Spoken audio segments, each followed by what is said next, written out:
days, losing love, losing friends, losing faith in chemicals. Afraid one day you'll find me asleep above the stars. I watch my mother cry, Father time is catching up. I keep the phone by my side, afraid she'll wake me up to catch the next flight in time to say goodbye.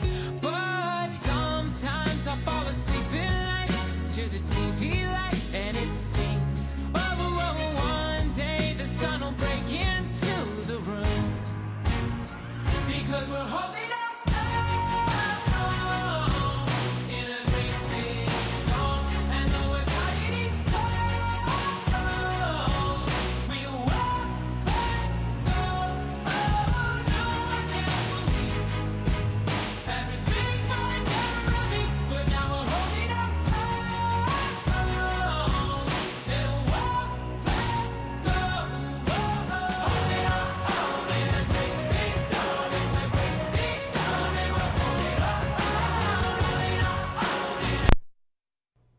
Methylamine keeps flowing. The what? You watch Homes and broken bones, secret love, let me go. You know I gotta find my own way through mistakes that I can't change, because there's beauty in every sin. Every single black eye has some blue like the moon just before the sun shines. No, I don't.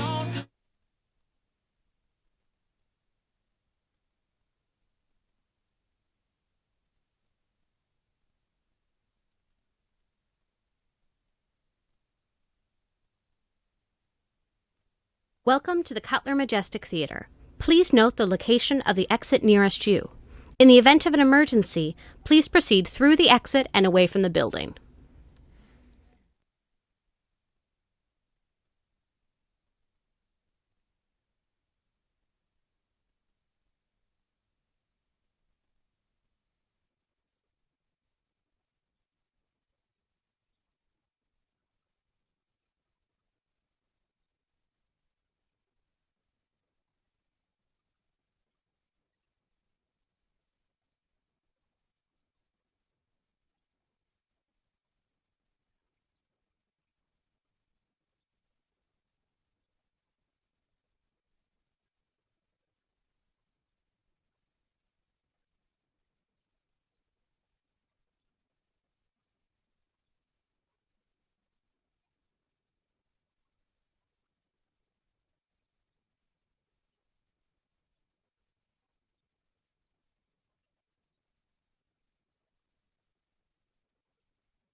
Welcome to the Cutler Majestic Theater. Please note the location of the exit nearest you. In the event of an emergency, please proceed through the exit and away from the building.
Good morning, Boston.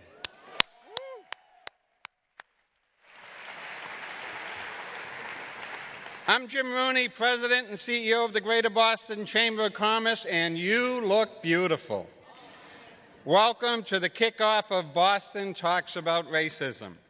When the topic of race comes up here in Boston, people are always sure to point out that we've come a long way, but we have more work to do. Well, as a demonstration of just how far we've come, in me, you have a guy who grew up in Southie, is here representing the Boston business community, and is opening a year-long discussion about race in Boston. When was the last time that happened? Now, for a meaningful discussion to take place, we all have to be at the table and invite others. One message I bring here today is that the business community is grateful that we've been invited and we want to be part of this conversation. The privilege and success of our businesses and business leaders that they have enjoyed come with a responsibility to engage on issues of racial inequality and economic mobility. The Boston Chamber is a member organization that represents nearly 1,500 businesses across our region. Our purpose is to make Greater Boston the best place in the world for businesses and individuals to thrive. All businesses and all individuals, and we plan to get to work. I want to kick things off by thanking everyone in the room for being here. This is amazing to have all these people show up on a Saturday morning to talk about a difficult subject. I'm not surprised. We're Boston, right? We show up when it counts. Give yourself and the people around you a round of applause for showing up today.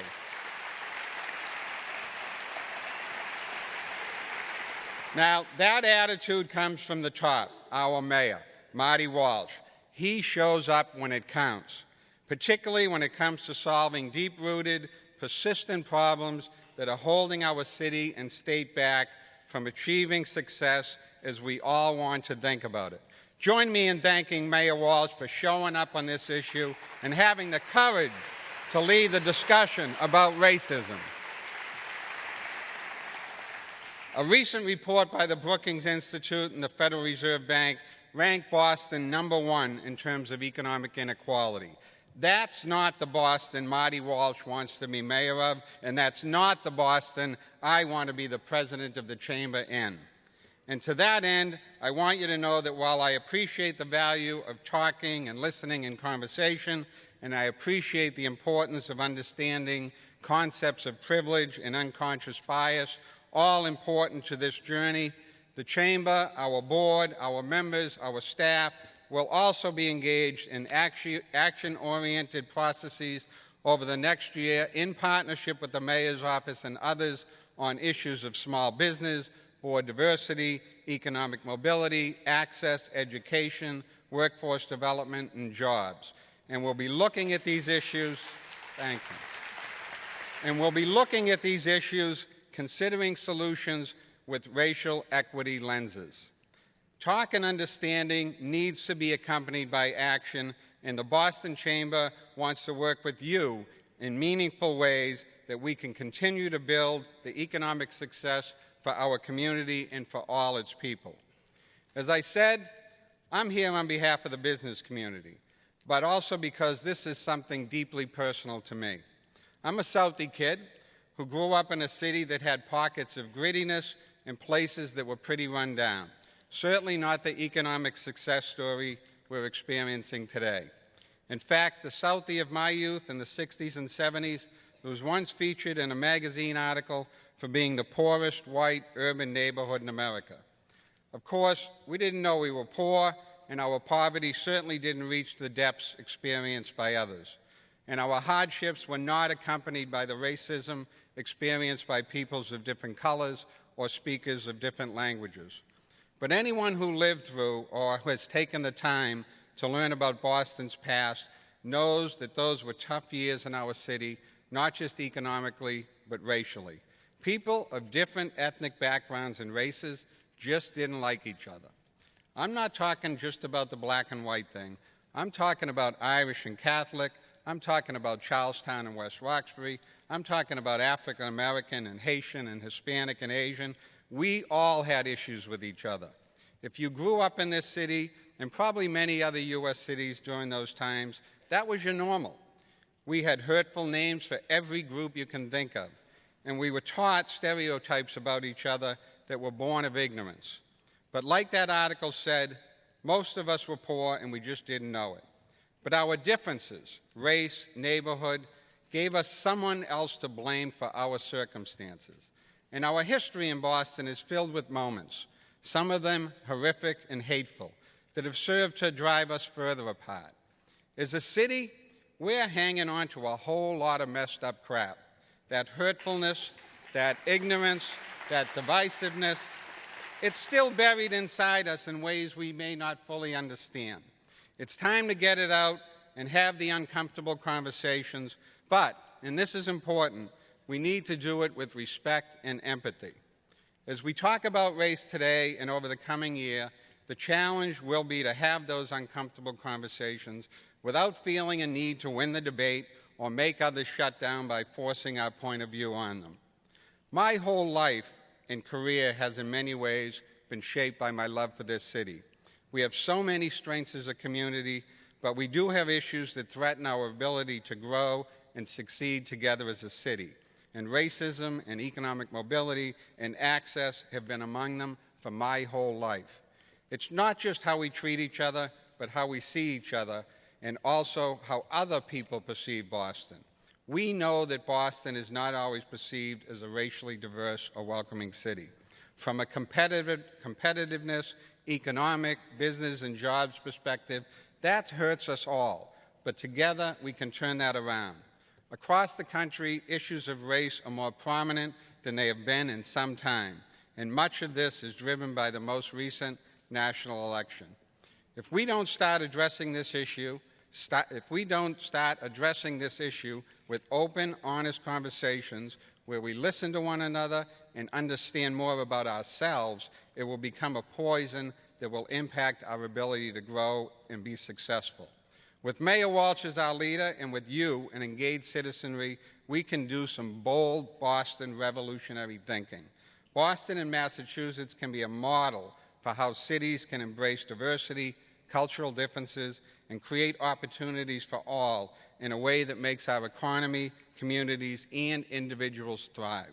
We know the Chamber has an important role to play in that. And looking around this room, I see many leaders who live and work in Boston who are ready to focus in a spirit of community on making change. I want to give a shout out to all of the Chamber team members and business members for being here today. Thank you all for being engaged, and thank you for contributing to the work needed to make sure Boston is a welcoming, safe, and thriving city for all businesses and all individuals. Thank you for showing up, Boston. Have a great day.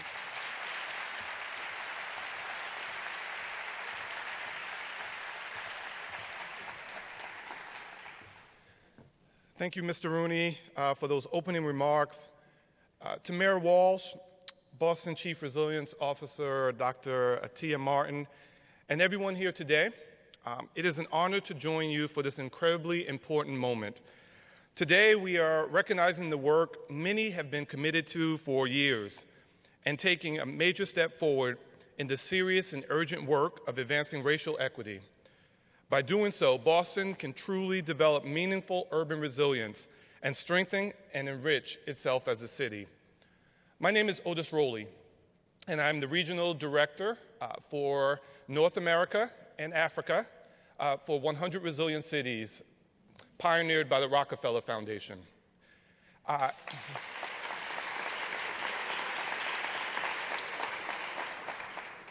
We, as an organization, are committed to urban resilience, the global movement of urban resilience, and we have 100 cities throughout the globe that we partner with. I am really excited today to be in one of my favorite cities, and I'm not just saying that because I'm here, Boston. So when we talk about urban resilience, it's very important for all of you to have a shared understanding of what we are talking about. So for us, urban resilience is the capacity of individuals, institutions, community, systems to survive, adapt, and thrive regardless of the stresses and shocks that city may come upon and have to deal with. It is very important that you understand when we define urban resilience, it's not just about that survival part, not just about recovery when those shocks and stresses happen, but it's about survival, adaptation, and growth and thriving despite those shocks and stresses. 100 Resilient Cities and the Rockefeller Foundation is committed to the city of Boston, and our commitment shows itself through a number of investments in terms of our partnership here. We don't see this as charity work. It is a true partnership toward advancing urban resilience. We bring 4 things. We invest in your Chief Resilience Officer. And let me tell you, you have the gold standard of Chief Resilience Officers.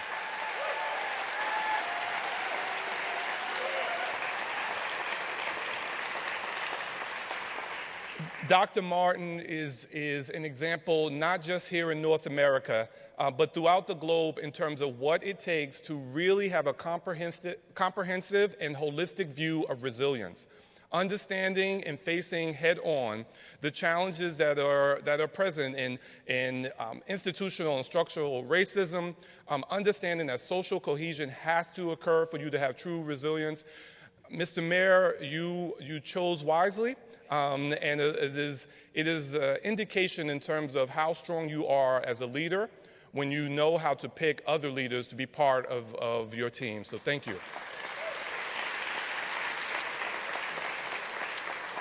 So we invest in your Chief Resilience Officer.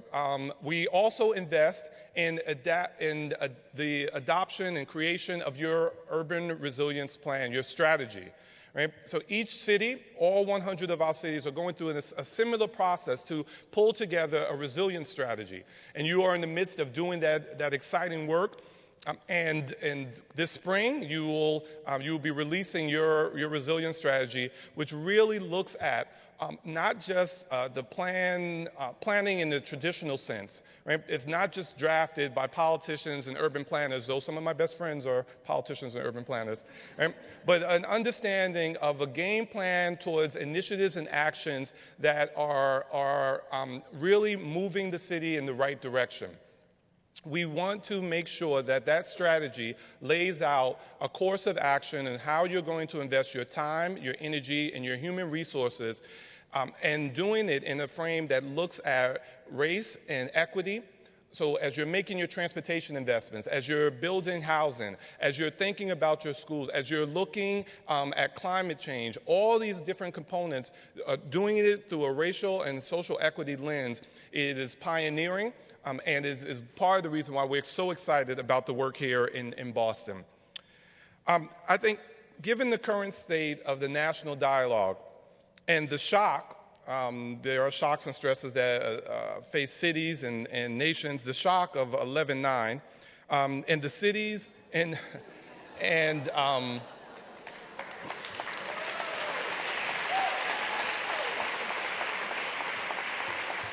the city and the mayor's commitment for racial equity, we felt it necessary to be part of this conversation today, and we thank you for the opportunity to be part of it.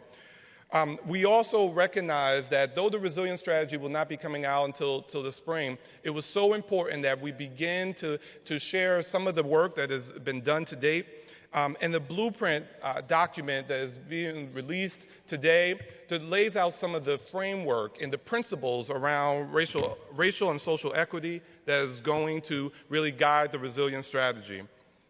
Racism may seem to some as an issue that exists in relative isolation from the rest of the city's problems. It does not.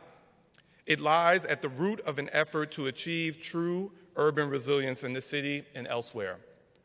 I spent 2 years of my life in Boston, and it was a little challenging. At times, I felt as if it might not necessarily be a place that was embracing someone who was melanin blessed. And so when I took this position, and had the opportunity to work in this city, I was so proud.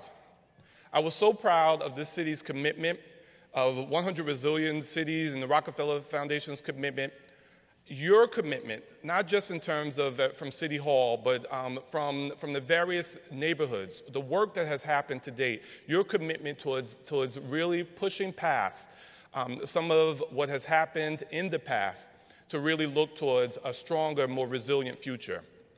Boston has a rich history in terms of revolution. And I think the Boston Tea Party really kind of sparked some of the revolution of this nation. And I think some of what is happening and has happened in terms of these conversations, what is going to be happening next month and next year as you face these issues head on, that's revolutionary. That is resilience. And we are so happy to be part of this conversation. Thank you so much.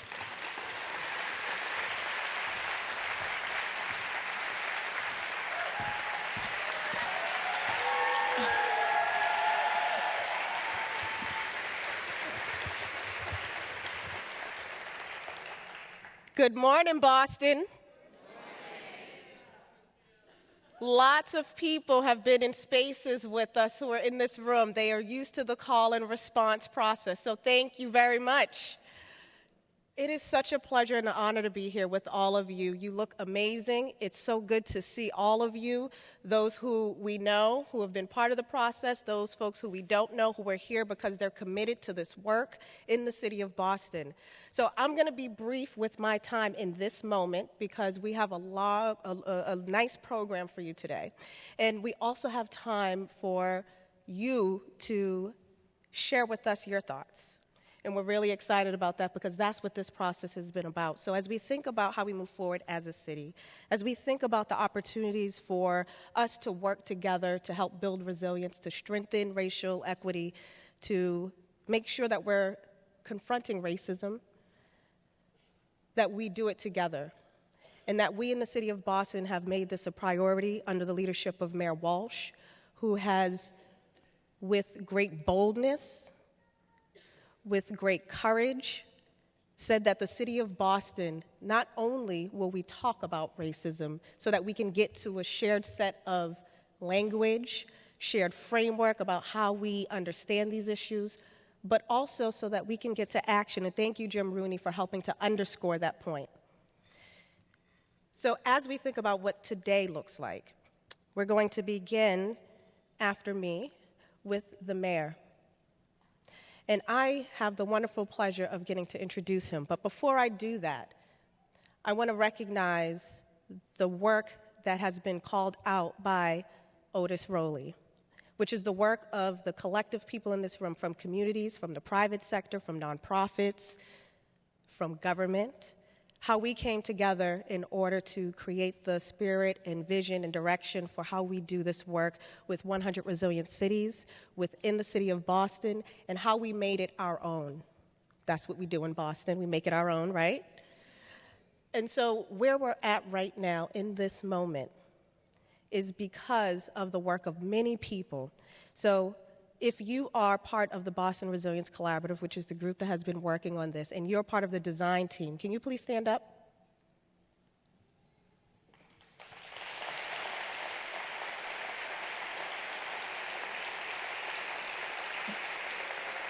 Now they're going to stay standing.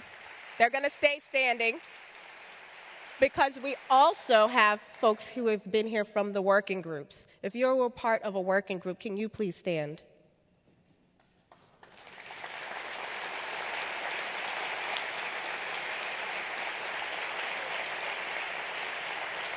You're going to stay standing. If you're part of the Research and Evaluation Collaborative, can you also stand? Thank you.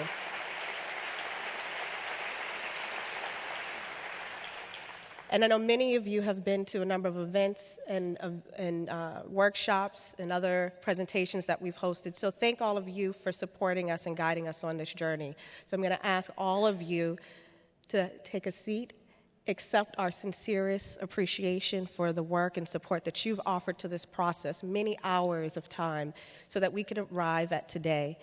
And one of the things I wanted to share with everyone as we transition is We recognize that today is a moment in time. It is not going to have all of the diverse representations of people and perspectives on the stage today. But this is just the beginning. And I think you've heard from a number of folks that the journey we're about to take for 2017 is a shared journey, one where we're going to listen to each other, learn from each other, understand each other so that we can move forward, address these hard challenges. Make no mistake about it, they are hard challenges.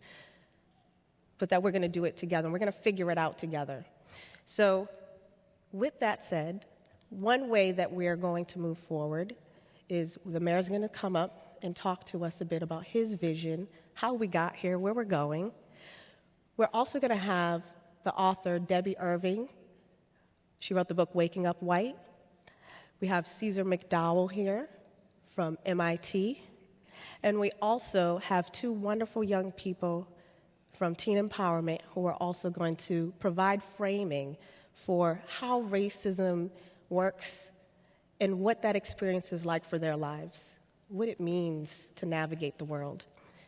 So without further ado, I'm going to spend my last thank you on Mayor Walsh for, number one, appointing me for this role as Chief Resilience Officer. So thank you, Mayor Walsh, for that, for this incredible opportunity to be a part of your leadership, to be a part of your vision for how we move forward collectively as a city. I want to thank Mayor Walsh for having faith in me to be able to lead this process in the way that we did. And I would like to thank him for creating the platform that allows us to be here together with each other in what's coming forward in 2017. And the way we're going to wrap up today after we open it up for our discussion is we are going to talk about those next steps. And you're going to walk out of here with a copy of the blueprint, which is the framework for the principles and strategy, the framework for the strategy that we're going to release for our city's resilient strategy. So all of you will have access to a copy as you leave to take with you. Those who are watching on the live stream, you will be able to access that online after the session is over. So without further ado, I get to welcome your mayor, our mayor, the wonderful Mayor Martin J. Walsh to the stage.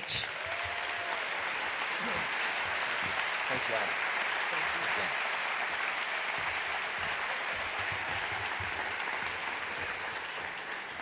Thank you, Atia, and thank you for that great introduction. But more importantly, thank you for all the work that you're doing and what you've done already in convening so many different discussions and talking about so many different people and putting together an incredible committee. So thank you very much. I want to thank Jim Rooney from the Chamber of Commerce, but before that, Jim Rooney for his leadership at the Convention Center. And when I gave a speech at the Chamber of Commerce not too long ago, Jim said right afterwards, actually right after I spoke, he said, we got to do this in the Chamber of Commerce, get the business community to step up here and do some things. I want to thank you, Jimmy, for following through on that and everything that you do. Otis Raleigh, thank you very much. We're going to hear more from Otis later on, but yesterday I was talking to Otis. I'm not going to say what you said in the room, but Boston Strong, baby. Thank you very much for everything you do and what you're doing. Pam Edinger, who's going to be a moderator today. Thank you, Pam, for the great work you do, not just here in the city, but at the college, but also anytime we call, you're there for us. There's a lot of people in this room that I should be giving shout-outs to and thank yous to. I can't get into them all, and I'm not going to mention them all, but I do want to mention a few elected officials that are here, because these elected officials, and I might have missed a couple coming in, from day one, they've been part of a conversation, whether it's them personally in their districts or as a city, and I want to thank them all. State Representative Russell Holmes, Sheriff Steve Tompkins, City Councilor Ayanna Presley, District Attorney Dan Conley, City Councilor Nisha Sabi George, and other folks. If I miss you, I'll get you. I want to thank you for your great work. I want to thank Chief Willie Gross and Commissioner Billy Evans from the Boston Police Department that are here with us today, who are doing that work inside the police department. I'm a firm believer in things happen for a reason.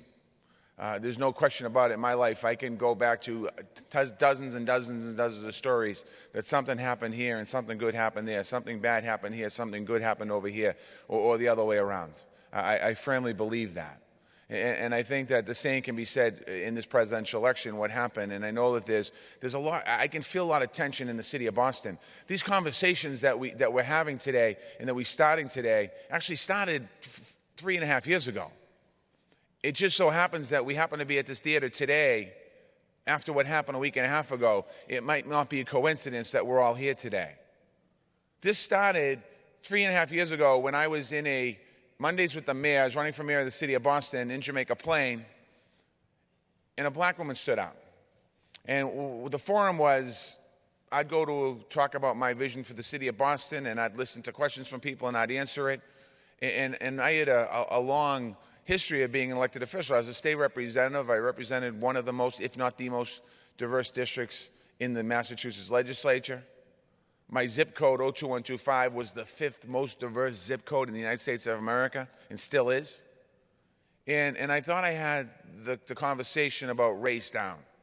And I was running for mayor, and I was, going out there, and anytime that the race conversation came up, or anytime the race came up, it's a tough conversation to have. I'd kind of take a little bit of deep breath and think about, okay, here we go.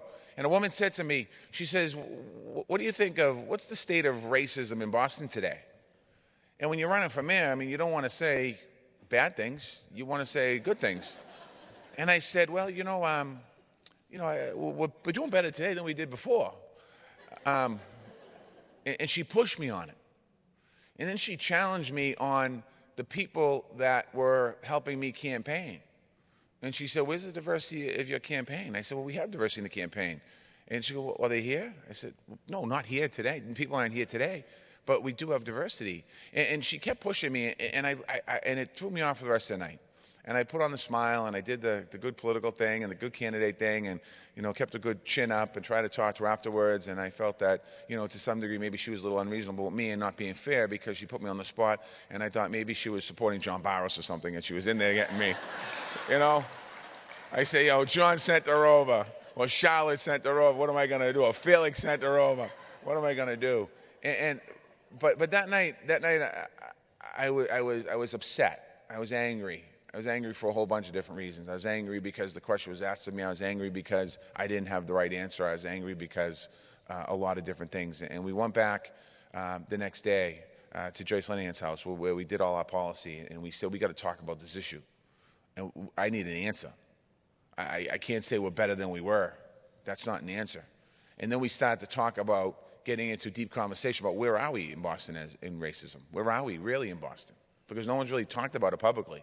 At least not that I remember it being talked about publicly. It's been talked about publicly in pockets of neighborhoods, maybe in a church or maybe in the street corner, maybe in a coffee shop, but it really wasn't talked on a larger scale.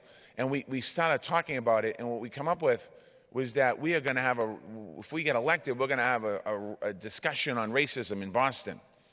And we announced that, and we said, this is what we're going to do.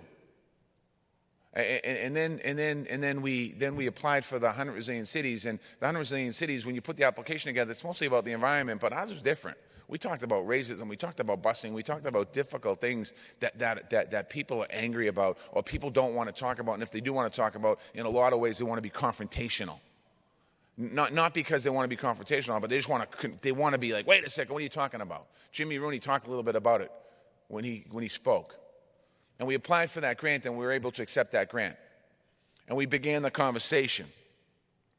And some reports papers have written, and people have said, it takes a tremendous amount of courage for you to do this, and why would you want to do this? It's not about courage. It doesn't take courage. This is the right conversation at the right time to have in the right city in the United States of America. That's what this is about.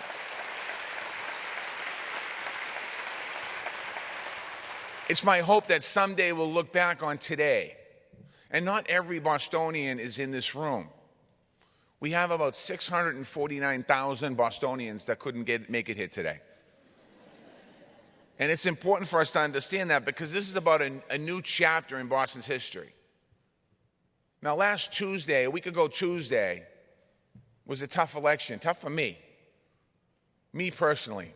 And I went to bed that night, and I shut the TV off, and it wasn't over, but I knew it was over. And I woke up the next day, and I turned the TV on, and I realized it was over. It was over in one sense. And I went to work the next day, and I could feel this sadness, this cloud over City Hall. In particular, with a lot of different groups of people that work there, but in particular, some of the younger people that work in the administration. So I asked Dan, I said, can you bring ONS down and bring some people down to the office, let's talk about it. And I went into that room and I saw a lot of sad faces. I saw some crying, I saw some kids very upset, and I say kids, I don't mean to be disrespectful, they're great young people. And I said to them that day, just like I'm saying to the 1,000 people in this theater, there's one of two things that we can do. One is we can just kind of sit back for the next 4 years and watch things come apart and be critical on the sideline and see things change in a bad way. Or we can take this election and take strength from it so we continue to bring change to our city. Because not one person can change what's happening in our city. When I mean that, by a leader. But what I did say to them, one person can make a change in our city. And I said, let's dig down deep. So when you leave here today and you start talking about what you saw today, what you experienced today, I want you to think about that. This dialogue is not about Marty Walsh. This dialogue is not about me and courage and taking this conversation on. The office that I hold and the people that are with me, we might have started this conversation. But this conversation is really all of you in this room and the thousands of other people that are dying to have this conversation right now in the city of Boston. This isn't a bold aspiration. This is a time where our nation is in great transition. We have no idea where the leading is going to take us. But I can tell you, in Boston, we are not going to go backwards. We are going forward.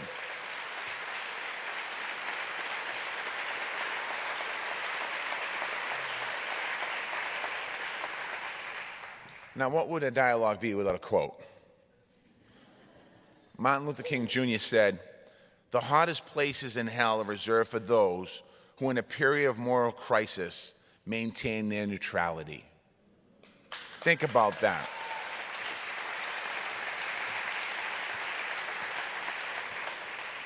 We've been talking and planning these discussions for over 2 years.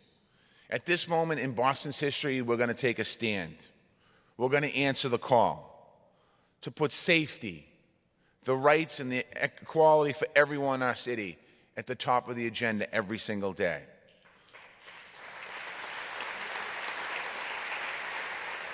In order for us to continue moving forward, we must be a city that produces and reproduces every single day, and that's what we're going to do. When we assess these values, it's tempting to think of our city as different. You know, I'm proud of the progress that we've made, our leadership has made in this city over the last 3 years. We are no strangers to inequality. Yesterday or today, we're certainly not immune to history in our city. We know the unique struggles of our country. Religious bigotry and racism arrived with the first colonists. We know that. It's been written about, it's been talked about, it's been spoken about. In many of our own lifetimes, some people in this room, whether it's the busing conflict that brought national attention and neighborhood division to our city, deep scars still remain in our city from that. We have disparities in race, in education, in health, and wealth. We know that. It's nothing new, nothing that anyone in this room hasn't heard before. The main tension in America, I think, is between the ideals and our reality, and how do we continue to move forward. This is what we're here to do. We're here to break the tension. And you can feel it in this room today. We're here to share our experiences, something that has to happen. We're here to talk to each other in a spirit of openness. We need to do that if we truly want to start healing. This isn't about judging one another. This is about learning from one another.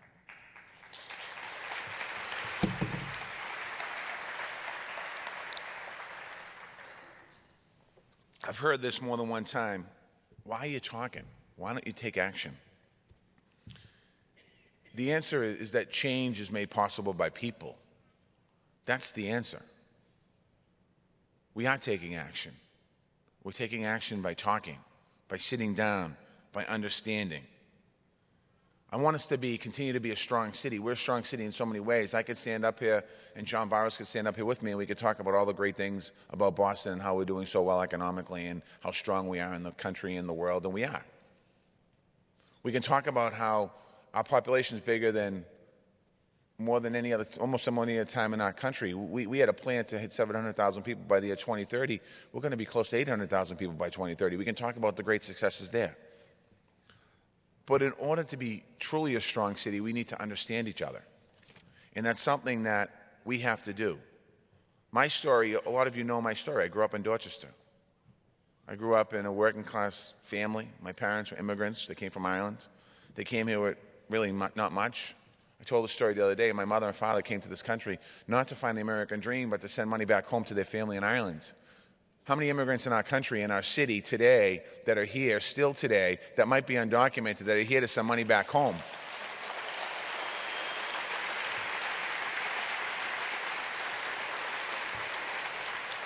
They worked hard. And they gave me every chance, my brother every chance that I needed to be successful. I had the opportunity in 1997 to run for state representative, and as I said earlier, I won. And I represent one of the most diverse districts in the State House. I worked side by side with people of all races and ethnicities to make sure that we had a better life for everybody. That's what I did. I fought against inequality, and I fought against racism, and I fought against disparities while I was a representative. I never thought of myself as privileged. And I didn't think really at that time of Boston as a city of racism. I knew there was issues and we had issues, but I really didn't think a lot about it because we were trying to move things forward, just like my colleagues are here today. I focused on what we had in common. I focused on my colleagues. Russell Holmes is here today, and Russell and myself both represent districts that are diverse and districts that have poor people in them and some people are doing okay, middle class. That's what I focused on. But recently, I got a lesson in thinking of understanding to what barriers really are. I don't know if he's here today, but Will Morales, the commissioner of Boston Center for Youth and Families, we had a conversation in the office after one of the incidents in the country. A couple of the people that work with me said, we need to have a conversation, Mayor, about race in Boston. And we had about 25 people in the room, and I was the only white person in the room. And we were talking about challenges of how do I deal with as a mayor, and how do I say when I get in front of a camera to make sure that I'm truly speaking for everyone in the city of Boston. And we talked about, the conversation went into neighborhoods and how I grew up and how other people grew up, and we all grew up kind of the same. A lot of us grew up almost in the same neighborhood. But Will talked about learning to drive. And it was a simple question. And he was talking about learning when I learned to drive, when he learned to drive, and when he was teaching his son how to drive a car. And it's the same thing. You know, we have to learn the gas and the brake. We have to learn the shifts and the gears. We have to learn the signals.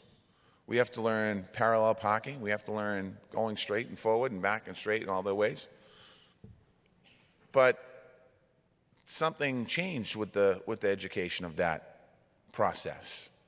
When we talked about getting pulled over, and he said, I'm teaching my son when he gets pulled over to take his wallet out and put it on the dashboard. And this story isn't against the police department, by the way. This is just reality. Just so we're clear when we talk about this.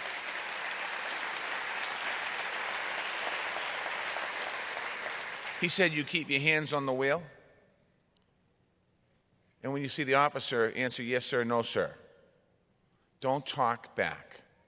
Don't shift around. Myself and I'll use Jimmy Rooney from Southie as an example, had a different experience. Our first move when we got pulled over might have been to try and think of somebody we know in the police department and throw every name we can possibly throw out there. And then if that didn't work, we went to some family members. And the chances are that we might have known somebody, but the point of it is those experiences are very, very different. So when you think about, if you're sitting in this room today and you're saying, well, you know, I grew up poor, this person grew up poor, I grew up on housing development, this person grew up on housing development, my father was this person's father was this, I grew up in a single family, I grew up in a single family. There are definitely differences. And that's what's going to come out in some of the conversations that we had. The beauty about the conversation was that we had a conversation. It wasn't defensive. I didn't get insulted. No one got insulted about the conversation. We didn't get angry. And that's what the point of the dialogues are all about. Understanding, healing, bonds of healing, together, working together as one city. Part of the conversation. That's what we're doing today. We're starting a conversation. We're going to make sure that as we do this, these conversations are going to go into every neighborhood in the city of Boston. These conversations are going to go from Roxbury to West Roxbury, from Brighton to Mattapan, and every single neighborhood in between. And that's what we need to do.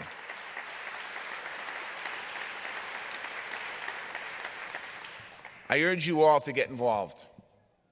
I urge you all to help us facilitate these conversations.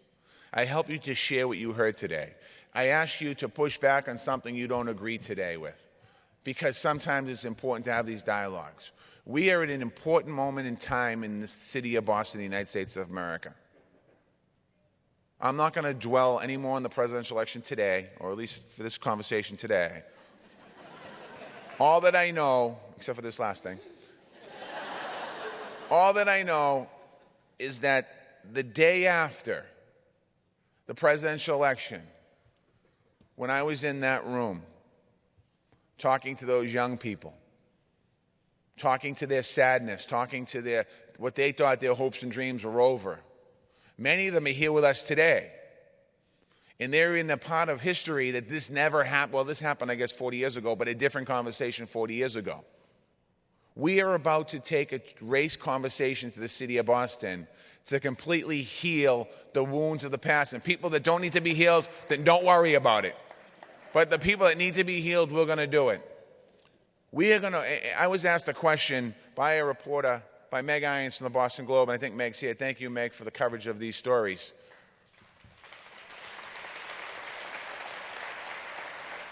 Meg said, what happens after the conversations are over? The point is, these conversations never end.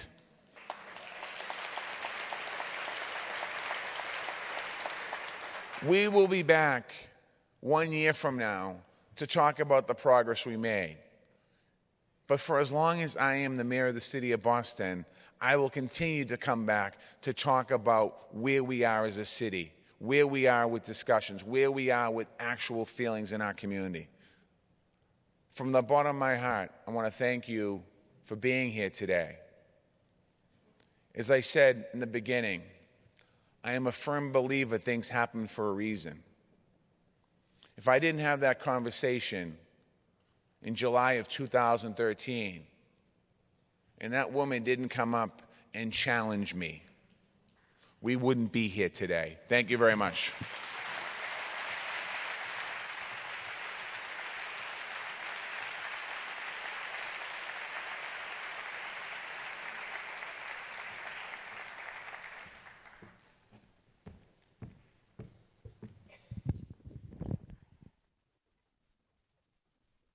Everyone, we working here?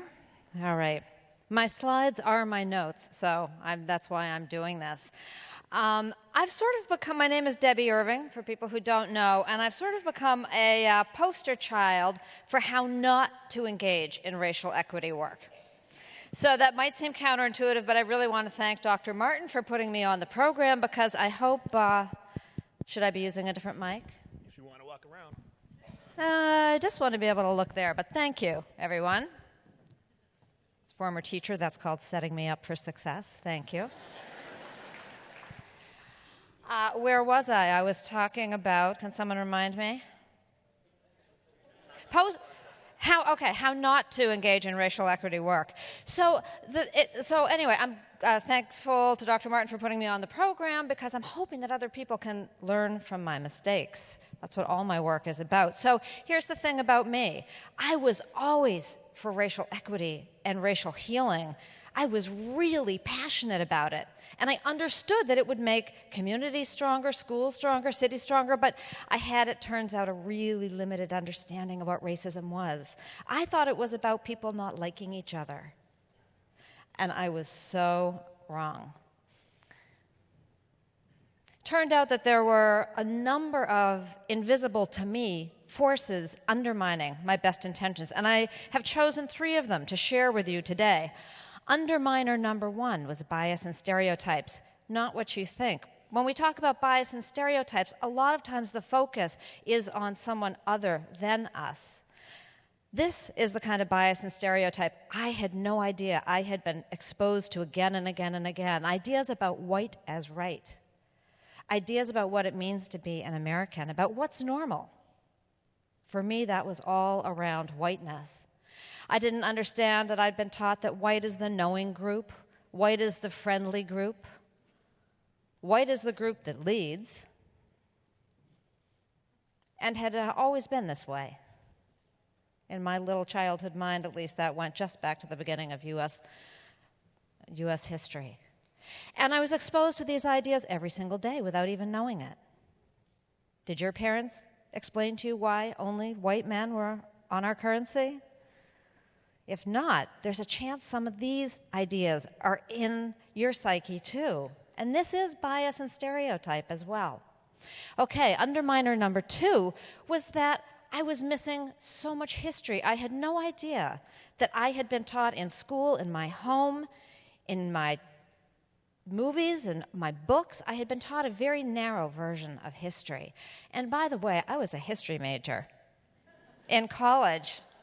And this is what my U.S. history books looked like. So, for instance, I'm going to share with you 2 examples of how this shows up. And history lives today. We're living in history that was created for us yesterday and the day before and the year before and the century before. So this stuff, history really matters. I knew all about World War II.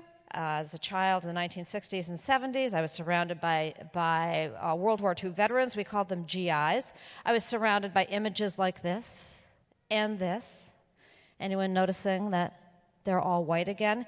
Even fairly recent, Saving Private Ryan, again, portrayed World War II veterans, soldiers, as white. So I had no idea that there were 1.2 million black Americans fighting in World War II.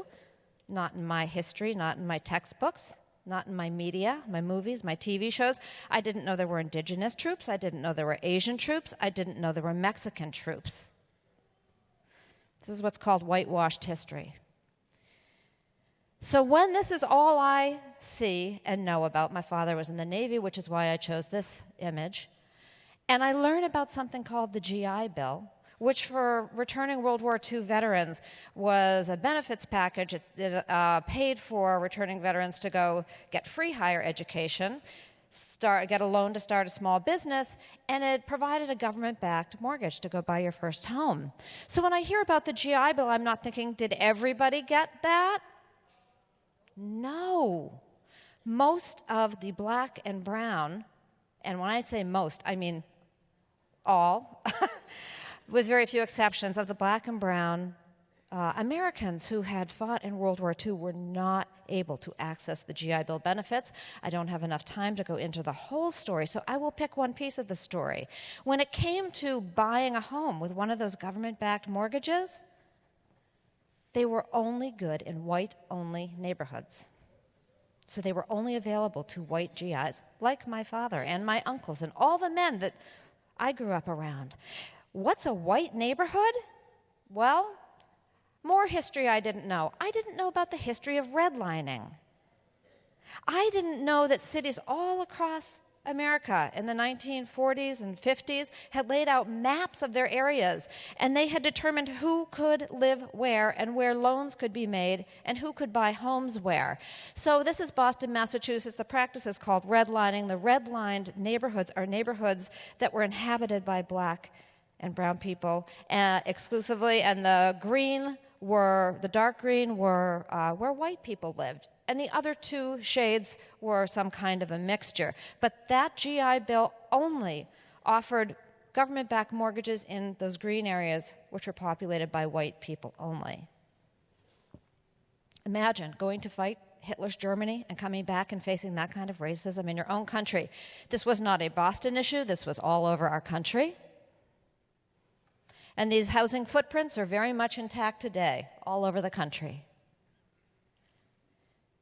And so, if I don't know this history, which I am admitting I didn't, that set me up to buy into that myth of meritocracy, that we all end up getting what we get based on individual merit and hard work, and not, as I now understand, of course hard work is involved, but there's also a disproportionate allocation of research.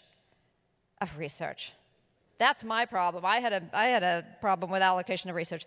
There is a disproportionate allocation of resources by decision makers who look like those white leaders. And that's a part of our history. So if I don't know this and I'm buying into the myth of meritocracy, I think everyone has an equal shot. I, who grew up in Winchester, Massachusetts, which is up on the top, am very likely to take a look, and I absolutely did, take a look at one of these economically castrated neighborhoods on the bottom and think, geez, those people don't know what they're doing. And I'm part of a group that really, we've got our act together. We work harder, maybe we're smarter, maybe we care more about education. So not understanding this history, as passionate as I was about racial justice, racial equity, set me up to go in with an attitude of superiority. Not very welcome. That's not going to do a very good job at creating those bonds. A little more history. I knew about Columbus. I knew about the Pilgrims. Learned lots about that. Was reminded year after year after year after year, but I never heard the other side of the story. I didn't know how indigenous people spoke about this chapter in history. I never thought about, as I went romping all around Massachusetts, that I was actually standing on land that indigenous people would describe as stolen land. And I didn't know that someone like me was attached to a history that was considered a genocide, that someone like me is attached to a history where I might be looked at as an invader or a terrorist. So that this idea of being attached to really one of the greatest genocides in the history of the globe means that anywhere I go, whether your ancestors were here then or not, white skin can carry with it all this history. And all I have to do is walk into a room. And that history that I trigger in another person, it makes me immediately distrustful, possibly. I had no idea. I just thought we were all colorblind and we should all just get along and be a big, happy family. So that undermined me a lot. The final underminer was the whole idea of social roles. So again, 60s, 70s, I know this has changed a little bit, but I would argue not all that much, especially not since, 11/9? There was this patriarchy idea. I saw it happening in my household, and I saw it happening all around me. Once again, father knows best. Through history, and I saw that woman's role was to be helpful, to take care of, to help and teach, especially the needy. So if I go into neighborhoods, again, and I'm trying to cross a class divide or a racial divide or any kind of a divide, and I don't know the history of how that divide got laid down or how it's percolating in my psyche, I'm completely unprepared to show up and embody a role of a racial equity warrior in which we're struggling together to share the stories that Mayor Walsh is talking about in a way that's equitable. So I'm not going into help and fix. I'm going into be in a struggle with. And what I wish I had known is that these things, not only are they, should I not feel ashamed of them, but revealing them is a huge part of the process of healing. As Jim Rooney says, it's all about getting the crap out or exploring our crap together. And you know, it always feels good to get the crap out, doesn't it?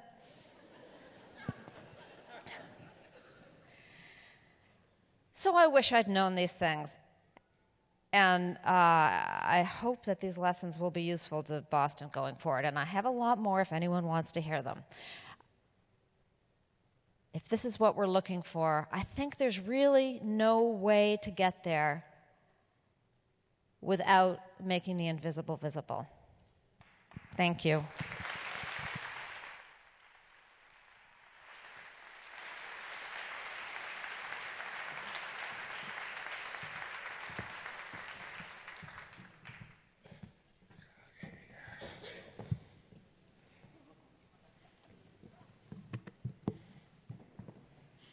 Hi, everyone. Good morning to you all. My name is Caesar McDowell, and I'm just thankful for the privilege to be here. For many of us in this room this morning, the past 10 days have been a nightmare come true. It seems incomprehensible that this country would follow 8 years of the first African-American president with someone who uses racism, xenophobia, and sexism to become president. But when I hear people speaking up to protest those who are frightened, to protect those who are frightened and scared, I know there's an America that wants to be. You know, when I hear of cities and universities talking of being places of sanctuary, or see Black Lives Matter signs in white suburban neighborhoods, I know there's an America that wants to be. And when I see protesters in the streets by the thousands denouncing the hatred, fear, and divisiveness, and the othering of most of America, I know there's an America that wants to be. When I look into this auditorium this morning, full of people heeding the call for dialogue on race, I understand there's an America that wants to be.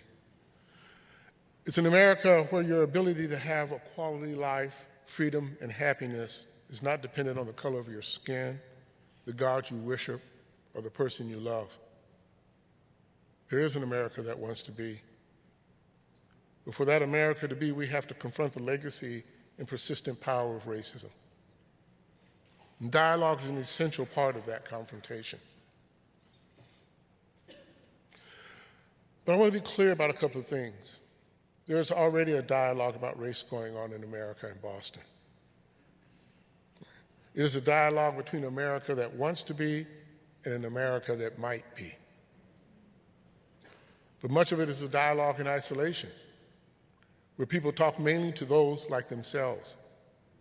It happens on the left, it happens on the right. Some of it is a silent dialogue. It is a dialogue Debbie mentioned, the dialogue that continues to feed structural racism and bias.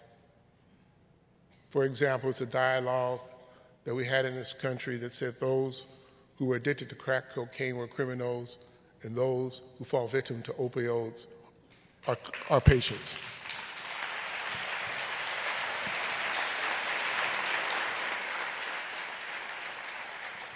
We saw in this election that the fate of American democracy is deeply tied to the narrative of race and racism in America. But democracy, as my friend Karl Moore says, exists only when we, as people who are interdependent, are willing to struggle with the traditions that bind us and the interests that separate us so that we can realize a future that's an equitable improvement on the past. In this city, we live in neighborhoods. And those neighborhoods sometimes don't come together. That is true everywhere in the world. One of the things we have to figure out is, where do we do that struggle together? We know how to have the conversations in our individual neighborhoods. We know how to do it amongst the friends or in those particular trainings we do. But in order for our democracy to survive, we have to figure out how to have the conversation of race as a whole. And here's the problem. In this city, and in every city in this country, we are living with the most complex set of people who have ever lived together. And yet, we don't have the infrastructure in place to support that complex set of people to come together.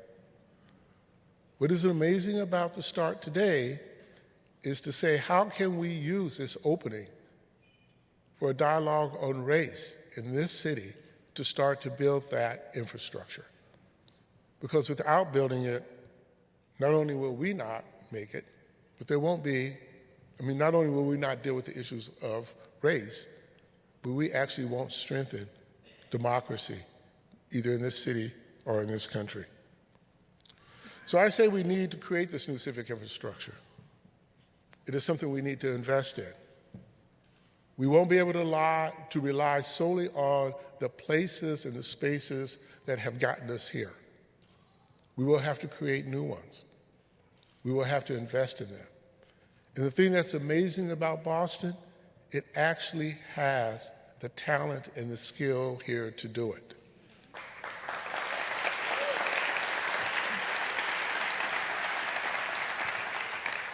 We will just have to realign some of our resources and some of our energy to make that happen.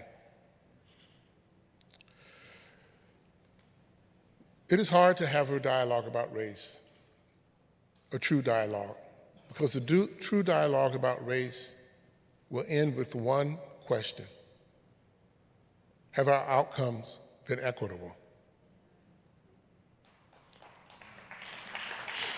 And so, be that in our families, we can ask that question. In our neighborhoods, we can ask our questions. In our businesses, we can ask that questions. In our policies, we can ask that question. And in order for the answer to be yes, they are an equitable improvement on the past, who's in the room when we are discussing how we are going to get there matters. So the dialogue is not just the dialogue that is the intentional spaces to talk about race. It is the dialogue of the everyday that we need to challenge, that we all need to be in together. And I hope Boston, and I know it can actually demonstrate for this country that, yes, we realize the infrastructure for what we need for democracy doesn't exist, but we can build it here. And we can use our conversation around race as the anchor for a new democracy. Thank you.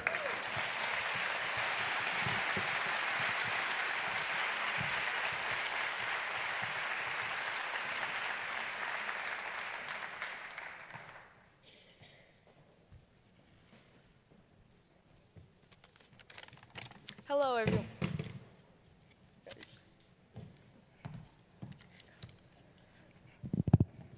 Hello, everyone.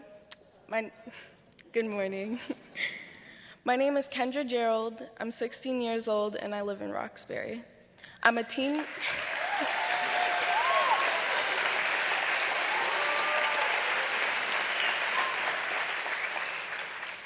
empowerment youth organizer, and I also work for the Boston NAACP.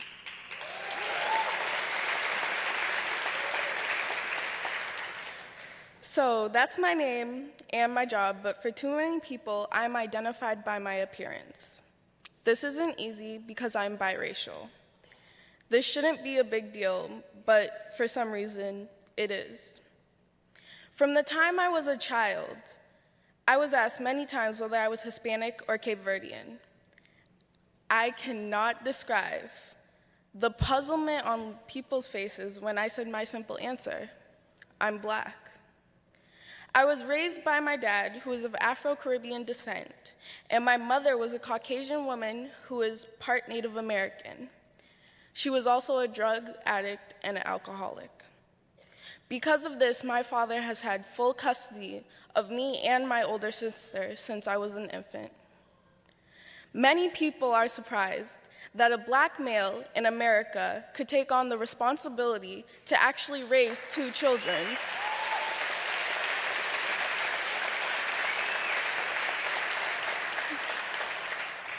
Growing up, many of my friends would tell me how surprised they were that my dad stuck around because theirs didn't. People's perceptions of us as black people are that we are expected to be gang-involved, incarcerated, and/or uneducated. Because of those perceptions that are ingrained in the history of our country, sometimes we as black people have the same perceptions of ourselves. It impacts who we think we can be and what we think we can achieve. So part of the challenge we face is to change those perceptions of ourselves and learn to take pride in who we are and where we come from.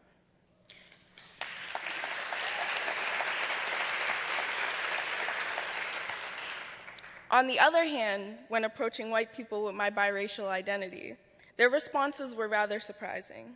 I'm a sophomore at Boston Latin Academy, and during my almost 4 years at the school, I've encountered some challenging situations regarding race. When I was in the 8th grade, I became more open about the fact that I was biracial instead of letting others assume that I was Hispanic or Cape Verdean. These conversations revealed the racism and the prejudice that some white people have towards people of color. Some of my white peers started to tell me crazy things, such as, my dad said black people aren't allowed over the house because they steal, or is that my parents would disown me if I ever dated a black guy.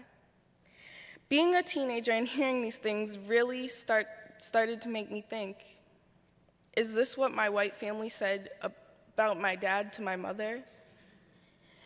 In the end, excuse me, is this what the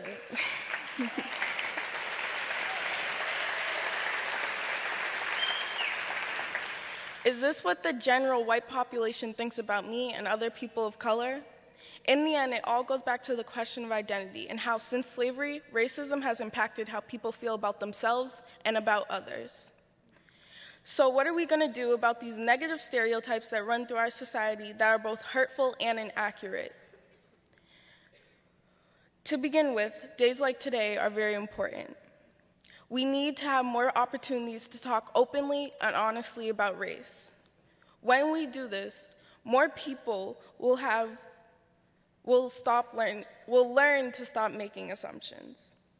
Then we can begin to have honest conversations about people's cultures and learn that the negative assumptions that are made about others are not true. Breaking down these negative stereotypes are an important step. We need these conversations to take place in schools and within different communities, and see that they engage people of all ages in the process. We need to find a way to have these conversations between people who live in the city and people who live in the suburbs, between rich and poor, and between young and old. We will never break down these stereotypes unless we bring people together so that they can get to know each other and appreciate the challenges that people of color face in this country. Breaking down stereotypes is just the first step. There also needs to be a commitment to root out the systematic racism that puts so many young people of color in jail and denies us the educational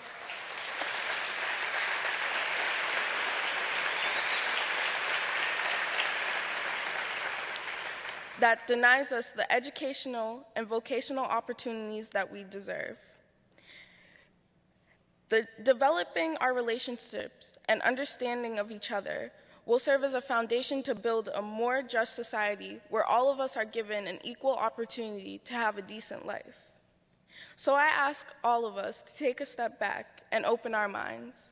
We must understand that we come from different cultures, but we are one race. We are the human race.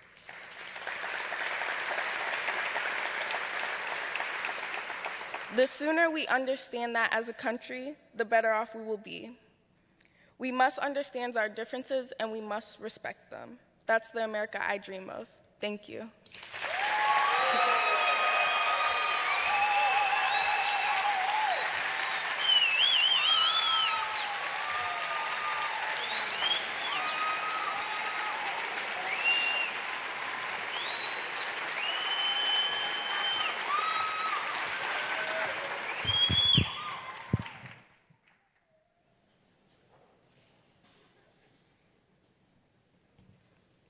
Good morning. My name is Dante, and I'm a Dorchester native.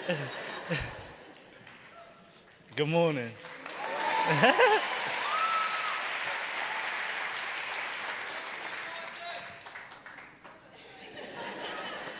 Good morning. My name is Dante. I'm a Dorchester native. I'm a teen empowerment youth organizer.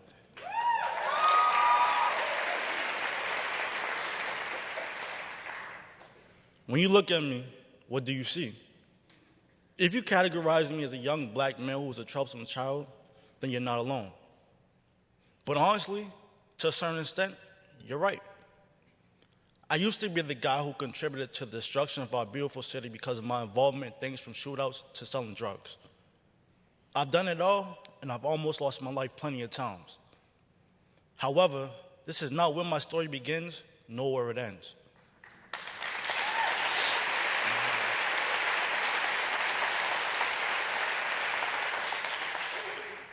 I know that I'm responsible for my actions, and I would suggest that while I know we're all responsible for our own actions, it's important to understand that racism affects me on the daily.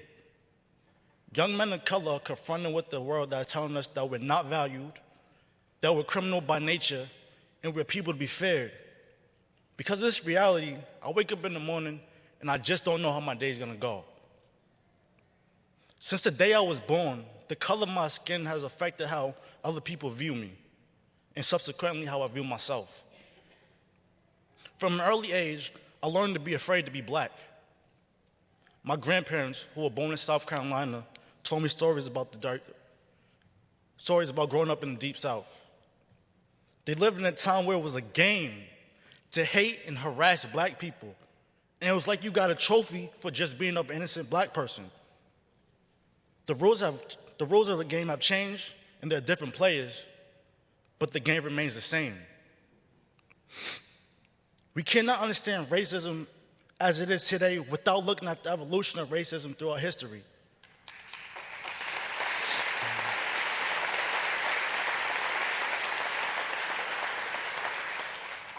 The horrific history of the enslavement, lynching, and murder of African Americans in America is a shameful part of our past that has never been healed and hardly even recognized. In addition to my problems, I've obtained the problems of my grandparents and their grandparents' problems, and I have to live them today. I live this life every day. I can't stop it. I have to go through it. The problem is generational, and the problem is racism. Racism is the fact there are people who have never met me but have hatred toward me because of the color of my skin. It is the fact that as a young black male, I have to do everything 10 times better than my white counterparts, and I still get stopped by police.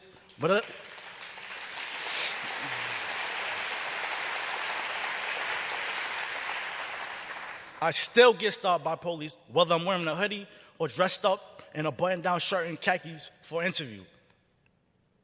Today, too many people believe that as long as you try hard enough, everyone has equal opportunity.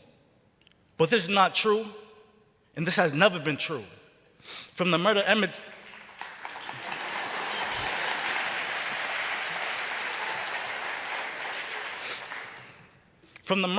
Till to the murder of Trayvon Martin, two boys who looked like me and did nothing wrong. American society has made it clear to me that racism isn't just a word.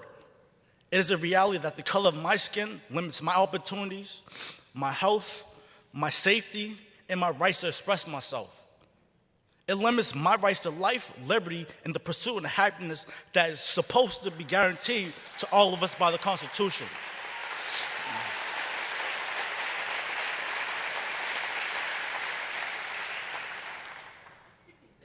As a youth organizer at Teen Empowerment, working to change the deeply rooted impact of racism, I've been motivated to look deeper into the issues that my community face, including policing, education, violence, joblessness, housing, and more.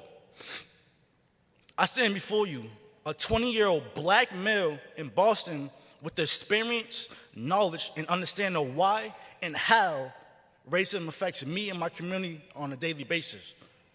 This awareness has helped me to learn to love the skin I'm in, even though others do not.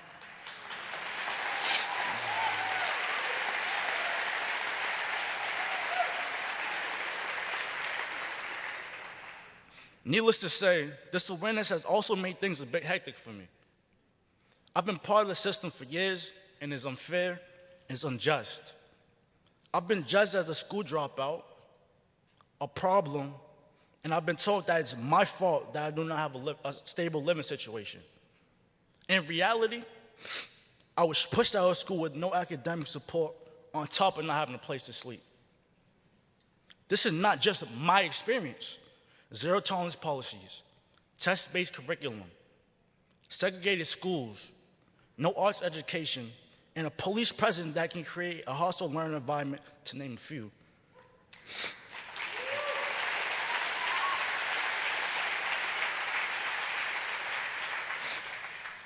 Had led to more than 50% dropout rate of black and brown male students in urban schools.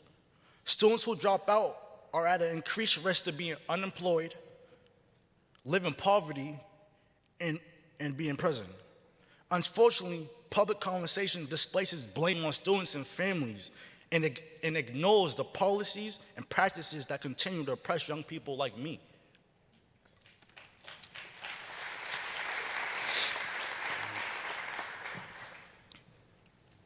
Imagine how it feels to constantly try to do something right, but get knocked back down. That feeling pushes people in negativity. It makes them angry and want to fight back because they just can't take it anymore. Some people try to fight back, but they don't know how. And they get locked up, and a cycle is created. People are not born racist. They're taught it. Our job is to create awareness that it is real, that it exists, and that it is my and my brothers and sisters' lived experience.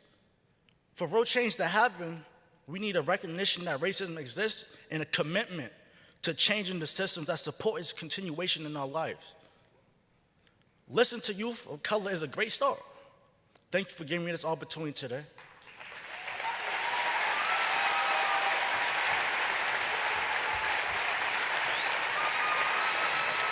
I'm not done.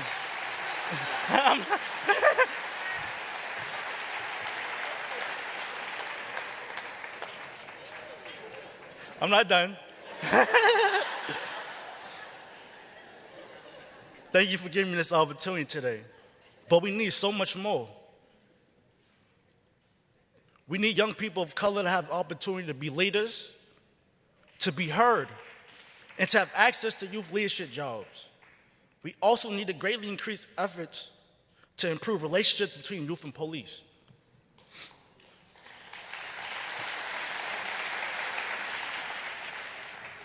The work that Team Empowerment and others are doing to improve police and youth relationships is a great start, but it's just a start. Every police officer in Boston, regardless of their department, should be required to get to know young people of color in the community they are serving so that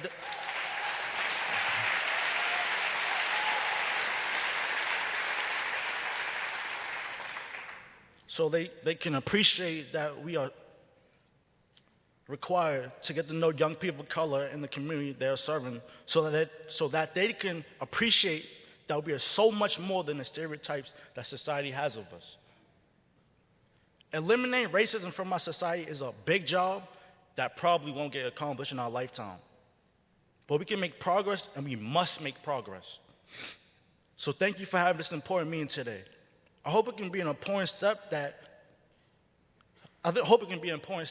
and that together we can make positive action to move towards a society that values all of us and looks beyond what you think you see and know, including people that look like me.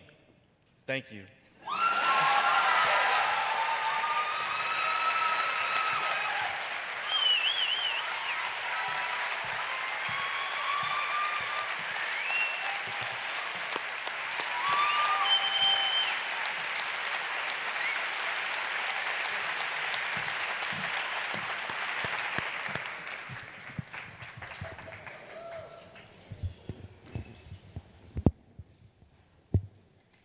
Everyone feel that?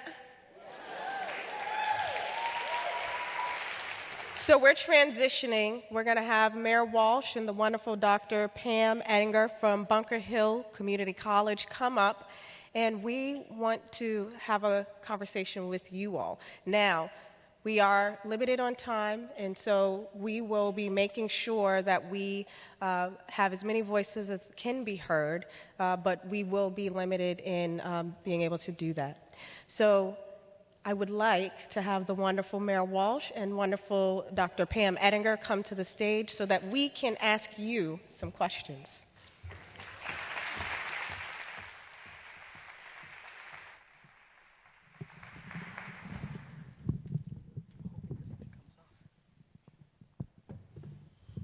Good afternoon, everybody. So a conversation is a two-way street, and we've been talking at you for about an hour and a half. I was feeling sorry for Dante because he had to follow Kendra, but I really feel sorry for the mayor that he has to follow both of them.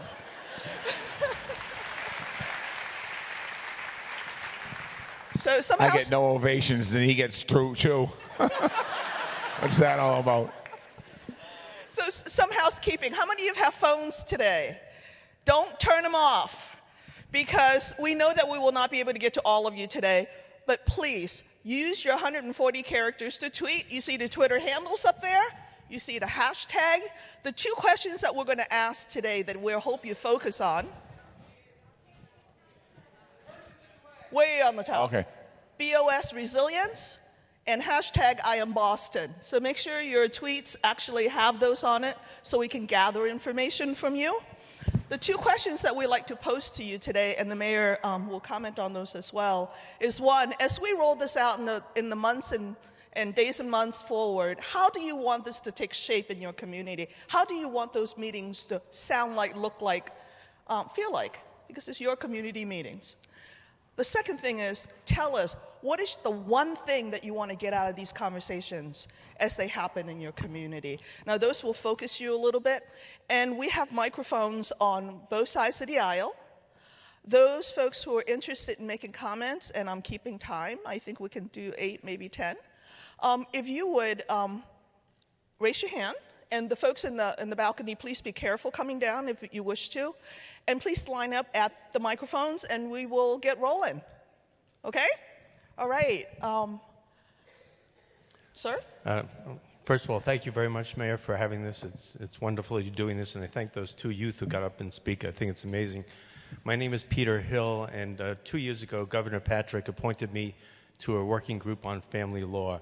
And part of the working group, we had 19 people, and we came up with a new child-centered family law bill. And I think you can't have a conversation of race without going into really what's important about having family and bring family together and fathers back into kids' lives. The child-centered family law bill did pass the House. It didn't pass the Senate, unfortunately, by the Judiciary Committee. But I ask that people be educated on the child-centered family law bill, and also when they talk about incarceration, is that more people, more men usually, especially men of color, are incarcerated for inability to pay child support and inability to they lose their driver's licenses, which only prevents them from seeing their kids, being involved with their kids. So I just ask that the city support the child-centered family law bill to help bring kids back and bring families back together. All right, thank you. Hello, Mayor Walsh. My name is Jason Wallace, and I'm originally from Chicago, and I moved here to complete my master's at Tufts. And like one of the things that I kind of wanted to address is the fact that as a young black male, like there's two folds. There's the one that Dante talked about, like in terms of being in these neighborhoods and the ability to make good decisions.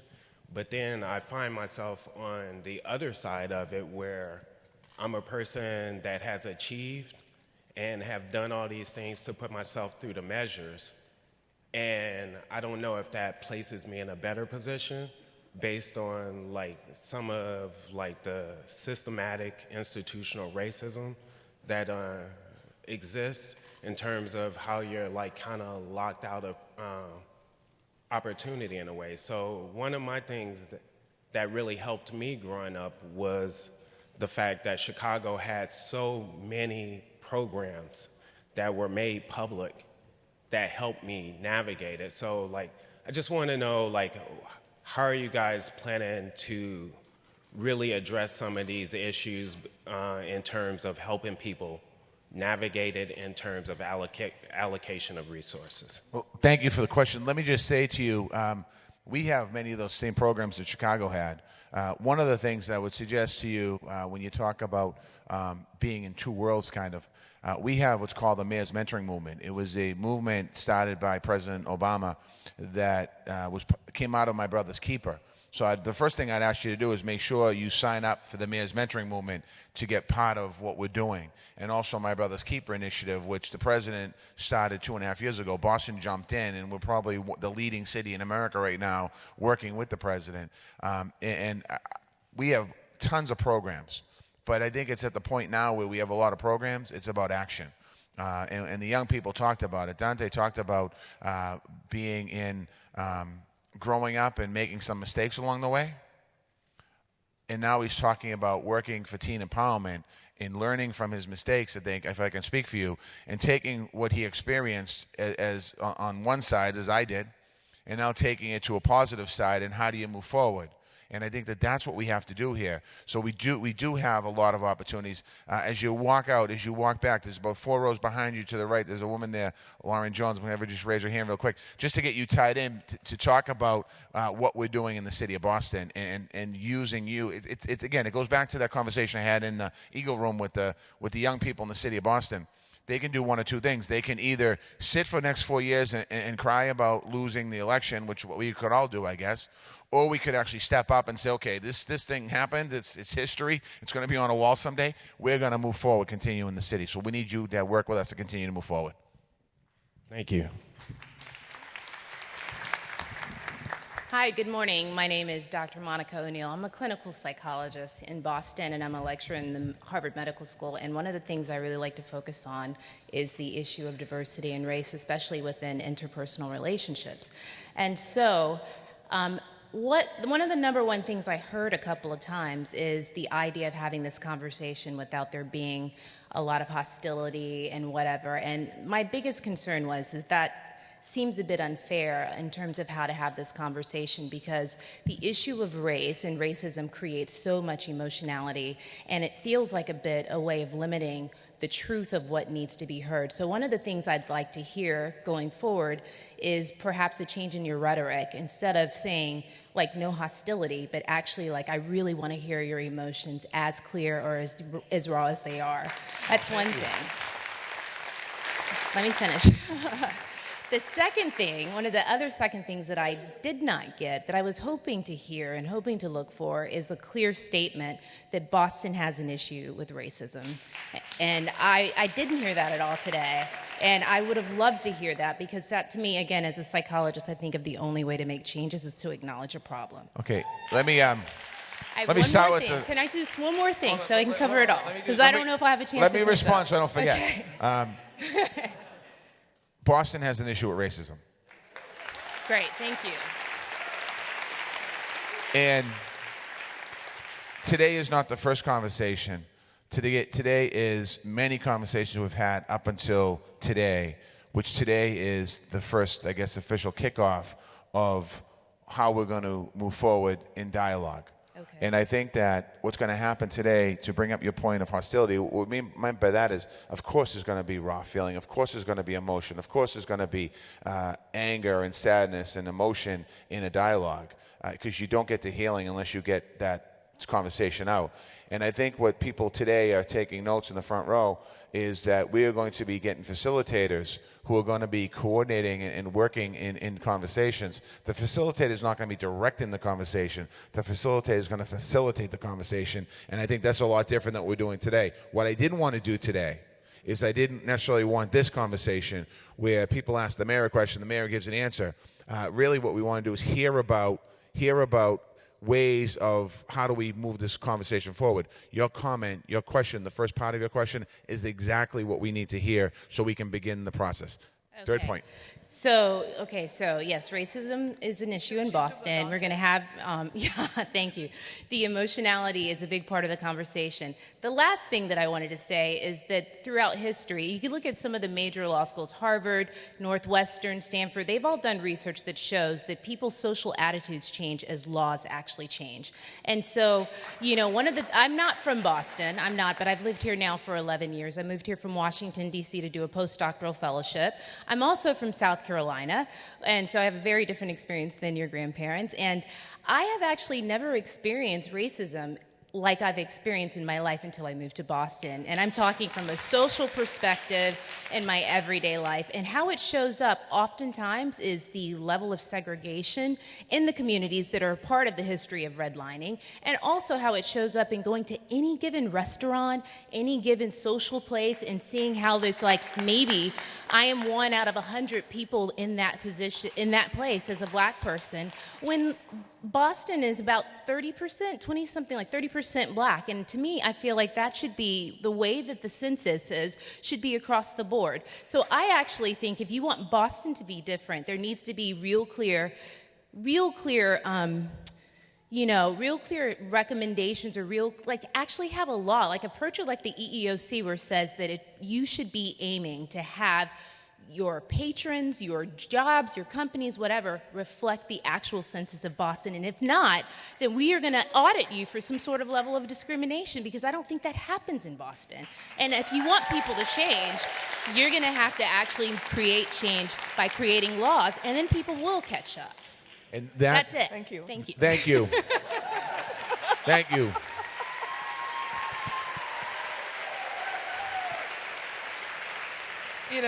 It's right that we're in a theater because there are rock stars out there. Go ahead. Good afternoon. Mayor Walsh, I want to continue to applaud you for your leadership and commitment to diversity and inclusion. Thank you. My name is Sarah Ting. I head up an organization called World Unity, Inc. I'm originally from New York City. Don't hold it against me if I'm a Yankee fan. It's okay. We have 3 World Series in the 21st century. You guys don't have any? Right. But I jumped out of my seat to come here. I came here because I knew this was going to be a very, very important conversation. I'm coming here to offer you some items to be part of your wonderful dialogue on race. But I want to start with a quote by our wonderful Dr. Albert Einstein, who said, "You cannot solve a problem with the same consciousness that created it." I'm going to repeat it so it sinks into all of our heads and hearts. You cannot solve a problem with the same consciousness that created it. You must stand on a higher ground. I'm going to share another quote with you from Mother Teresa. We all know that she was recently proclaimed a saint. So if you don't agree with her statement, don't argue with me. Go to her grave. She said, "I've come to realize over the years that being unwanted is the worst disease that any human being can face." I'm going to repeat it again. And I hope there are a lot of healthcare providers in this conference. I've come to realize over the years that being unwanted is the worst disease that any human being can face. As I look around this audience, yes, it's diverse. Where are my fellow Asian brothers and sisters? Don't worry, I'll hold them to task. Because I say that because I'm embarrassed to say what I'm about to say. I believe that some of my Asian brothers and sisters do not understand this issue of racism, do not think that they experience discrimination. I'm sorry to say that. What I want to bring to your wonderful dialogues on race, 2 things, Mayor Walsh. 1, a public service announcement that started in Boston in 1985 to promote racial and ethnic harmony throughout the city of Boston. It started like this: "Are you greater than the sun? that shines on everyone, black, brown, yellow, red, and white. The sun does not discriminate. There's a longer version of it now that's aired on Channel 7 TV and Fox TV. Are you greater than the sun that shines on everyone? Black, brown, yellow, and white, red and white. The sun does not discriminate. It shines on men and women, rich and poor, old and young, gay and straight, mentally and physically challenged, all religions, all of humanity. So I want to offer this PSA to you, Mayor Walsh, to be part of the dialogues on race. So maybe it can be a catalyst.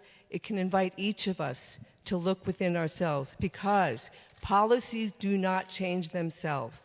Systems do not change themselves. Institutions do not change themselves. They change when we have an enlightened leader like you, who's willing to speak out, have the courage, and address this issue head on, and understands that conversations have to start first, but the change has to start within each of our hearts first. The last thing I want to share with you is a song. I'm not going to sing it because I'm not a good singer. But the song was inspired by the Sun poem, and we have a video of it. It's only 2 minutes long. And the song was performed at the United Nations last year by children. It was first performed here in Plymouth, Massachusetts, by 100 children in a concert. So I bring this to you, Mayor Walsh, for your consideration as part of these powerful dialogues that you want to carry throughout the year to help move forward the dialogue on race. Thank you so much, Mayor. Thank you. All right, thank you. And somebody find that song and tweet it, please. I'm watching time. I think we're getting to our last 5 to 8 minutes, so. I'll go quick. Good morning, Mayor Walsh. My name is Roxana Myram. I grew up in Springfield, Massachusetts. I live in Cambridge now, and I work in Boston. Earlier in the talk, I saw you pause yourself to clarify that you weren't speaking against the police officers in Boston. I, as a white privileged woman, am afraid of the police right now, and it is hard for me to fathom what my brothers and sisters of color feel every day. I really hope that these conversations will address the issues and break the tension around the discussion about police brutality, about violence, about the body cameras, about the Black Lives Matter signage versus All Lives Matter. That conversation feels scary.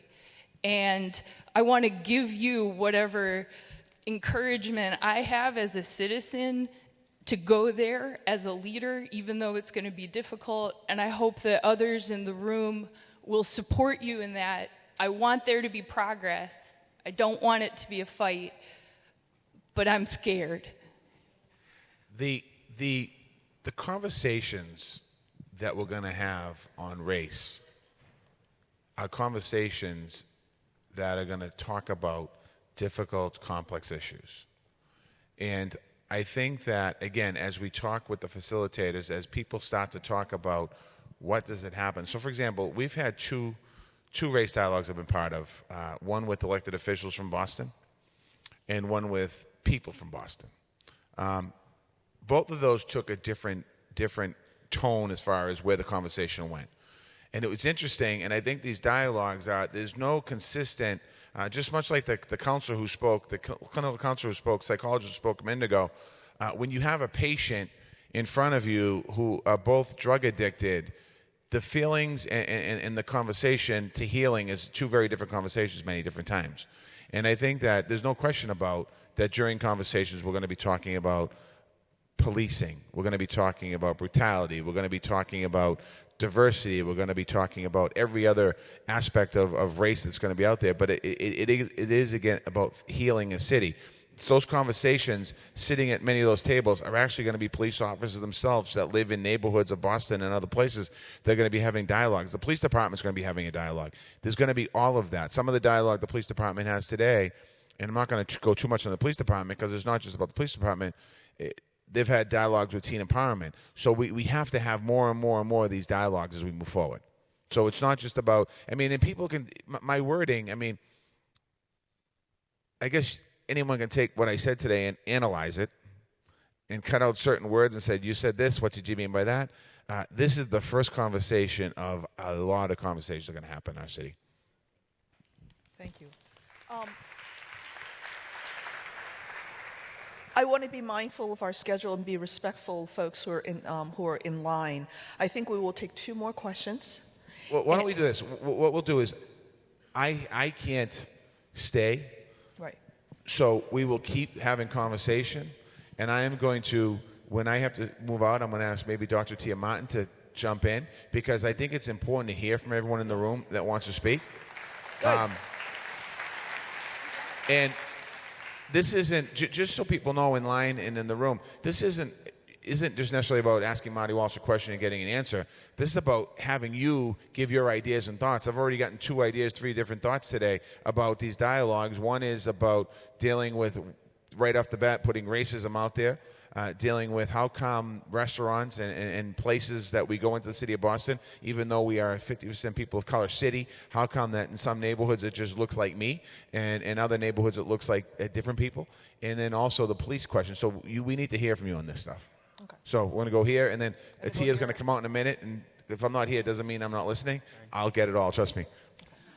I'll say in this moment that I'll give the floor to Principal Vega. If Mayor Walsh, your time is limited, I would like you to hear from him. Oh, my goodness. Andrew.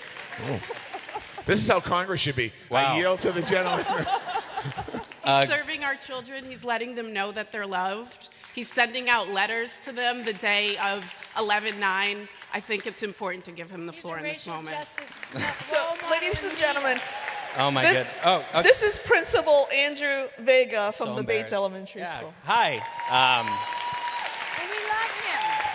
So, in the spirit of the questions you asked, Pam, something that I would like to come from these dialogues, a lot of the work we've done at the Bates has been around equity, and I feel like a lot of times it goes on individual schools. We've had race dialogues, Mayor Walsh. We've made these decisions that have benefited primarily our students of color. To those with privilege, equity feels like oppression. And something that I would hope comes from these dialogues is those with privilege understand that with equity, they are not losing anything.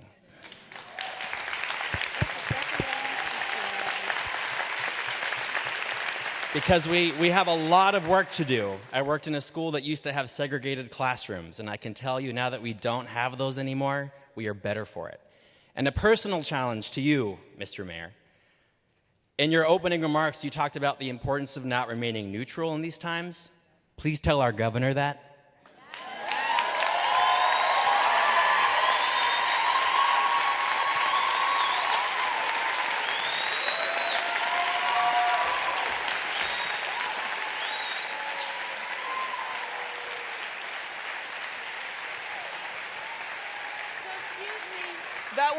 That would not have been the first time that Andrew's told the mayor what to do. So I would like to at least wrap up this portion and thank the mayor. Let's hear one more. This young woman held off, and then Tia's come on. Could I please? Can I just listen? There's going to be plenty of conversation. I'm going to hear it when I walk out. Doesn't mean I'm leaving. Again, this isn't about, as I said in the beginning, this isn't about me. This is about us. So I'll talk about, there's so many things I could talk about. I went to Emerson College. I graduated from Emerson College. So to be in this room is amazing. Thank you, Lisa, my best friend from orientation, for being here and coming up from Rhode Island so we can be in this moment and this activity together, the city that we came into together that we love so very much. So I'll speak in this moment as a business owner, former business owner. I work and we're residents in Roslindale, and there need to be more pipelines for equity for women of color to own businesses. So many businesses open and close 2 years, 3 years, 2 years, 3 years, and nobody comes around to say what went wrong, what can we do better, and how can we make this better. I've spoken about this before, that there need to be small business retail incubators throughout the city of Boston for working systems. We can talk about a lot of different things and share a lot of feelings, but we need more programs and more pipelines. Additionally, we need more pipelines so our K through 12 students in Boston Public Schools can go to these amazing colleges and universities that are in their backyards. We can't brag about having the first public education in the nation and the best colleges and universities in the world if our own children aren't prepared to go to those institutions. Thank you. Mr. Mayor, last word. Don't go too far. The gentleman to your left, we are doing a lot of that. And again, this isn't the point of today's discussion, but we are doing a lot of that equity work in our economic development cabinet. To my left, Mr. Barros. Yeah, John Barros right there. But we have to do, I think one of the, through these conversations as well, getting the information out that we're doing in the city. We're clearly not getting it out to enough people to let people know the work we're doing. So we have to figure out how do we get that out. And through these discussions, a lot of good information is going to get out to people. The foundation's already been laid down. So thank you. So I want to quote Ann Braden. The battle is and has always been a battle for the hearts and minds of white people in this country. The fight against racism is our issue. It's not something that we're called on to do to help people of color with. We need to become involved with it as if our lives depended on it, because really, in truth, they do. And so, at a very young age, as a white girl in Boston, a black girl asked me why my people teach their children to call them the N-word and give them the middle finger when all they're trying to do is get what I have. And I've spent the last 40 years trying to understand that. And I am so happy that a white elected official who looks like me, who I had very little confidence in understanding this issue, has taken the time to learn. Thank you. And I spend, and because in my work as a fierce racial justice warrior, I've always understood that if the leadership isn't with it, it isn't going to happen. So none of us that look like us get a pass. And we need to, I believe, use facts and data and stories in our neighborhoods when we do these dialogues. And I'm going to ask all white people to never refer to school desegregation as busing, because it negates the over 400 years of oppression and the over 200 years that black people and their white allies fought against public policies that resulted in Judge Garrity coming and having to do what he had to do. I've come to understand trauma. I was traumatized because people that look like me didn't have the courage or the will to do what God has taught me and my mother to do. Do unto others as you would have do unto you. So I stand as a racial justice warrior with my white people to lead you. So the second thing I'll ask in the neighborhoods is you create the space for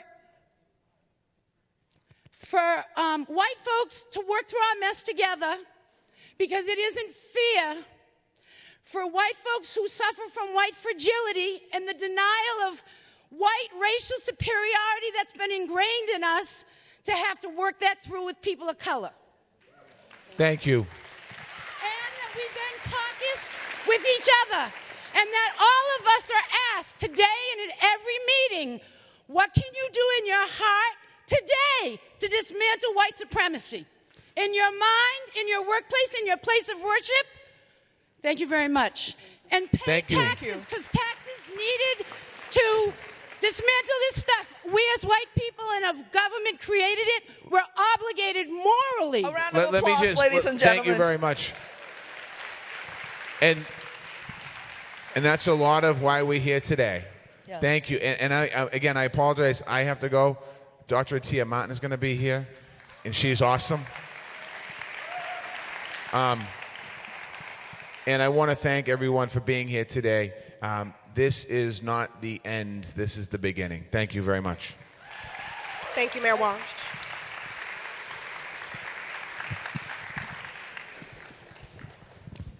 So it's you and me. So it's you and me. Which end should we start? There we go. So we're going to come again, up with, rephrase the question, right? Which is, what do you want to see when this dialogue goes to your neighborhood?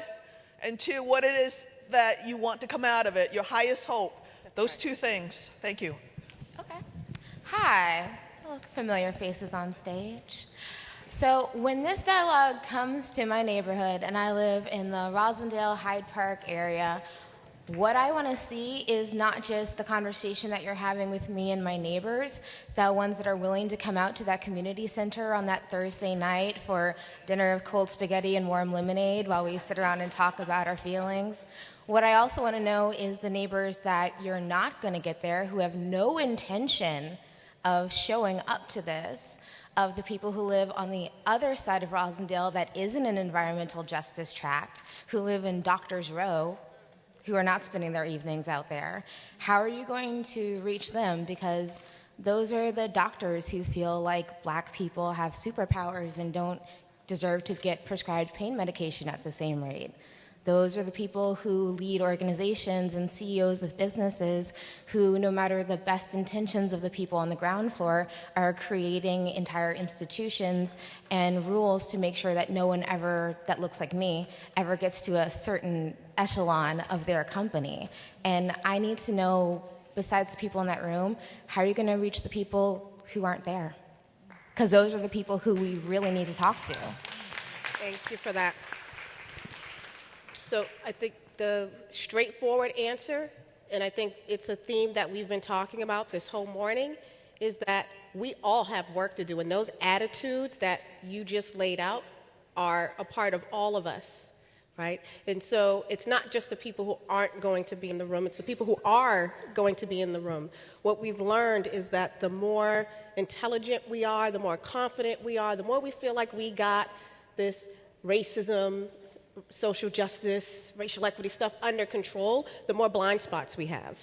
And so it's both, right? And so all of us have work to do, and that's a theme that we've heard. But it's also this idea that there are people who will not be in those rooms, and that's the purpose of us continuing to do this, because we're trying to shift culture, we're trying to shift practice, so that this isn't just about what we say, it's about how we behave and what we do.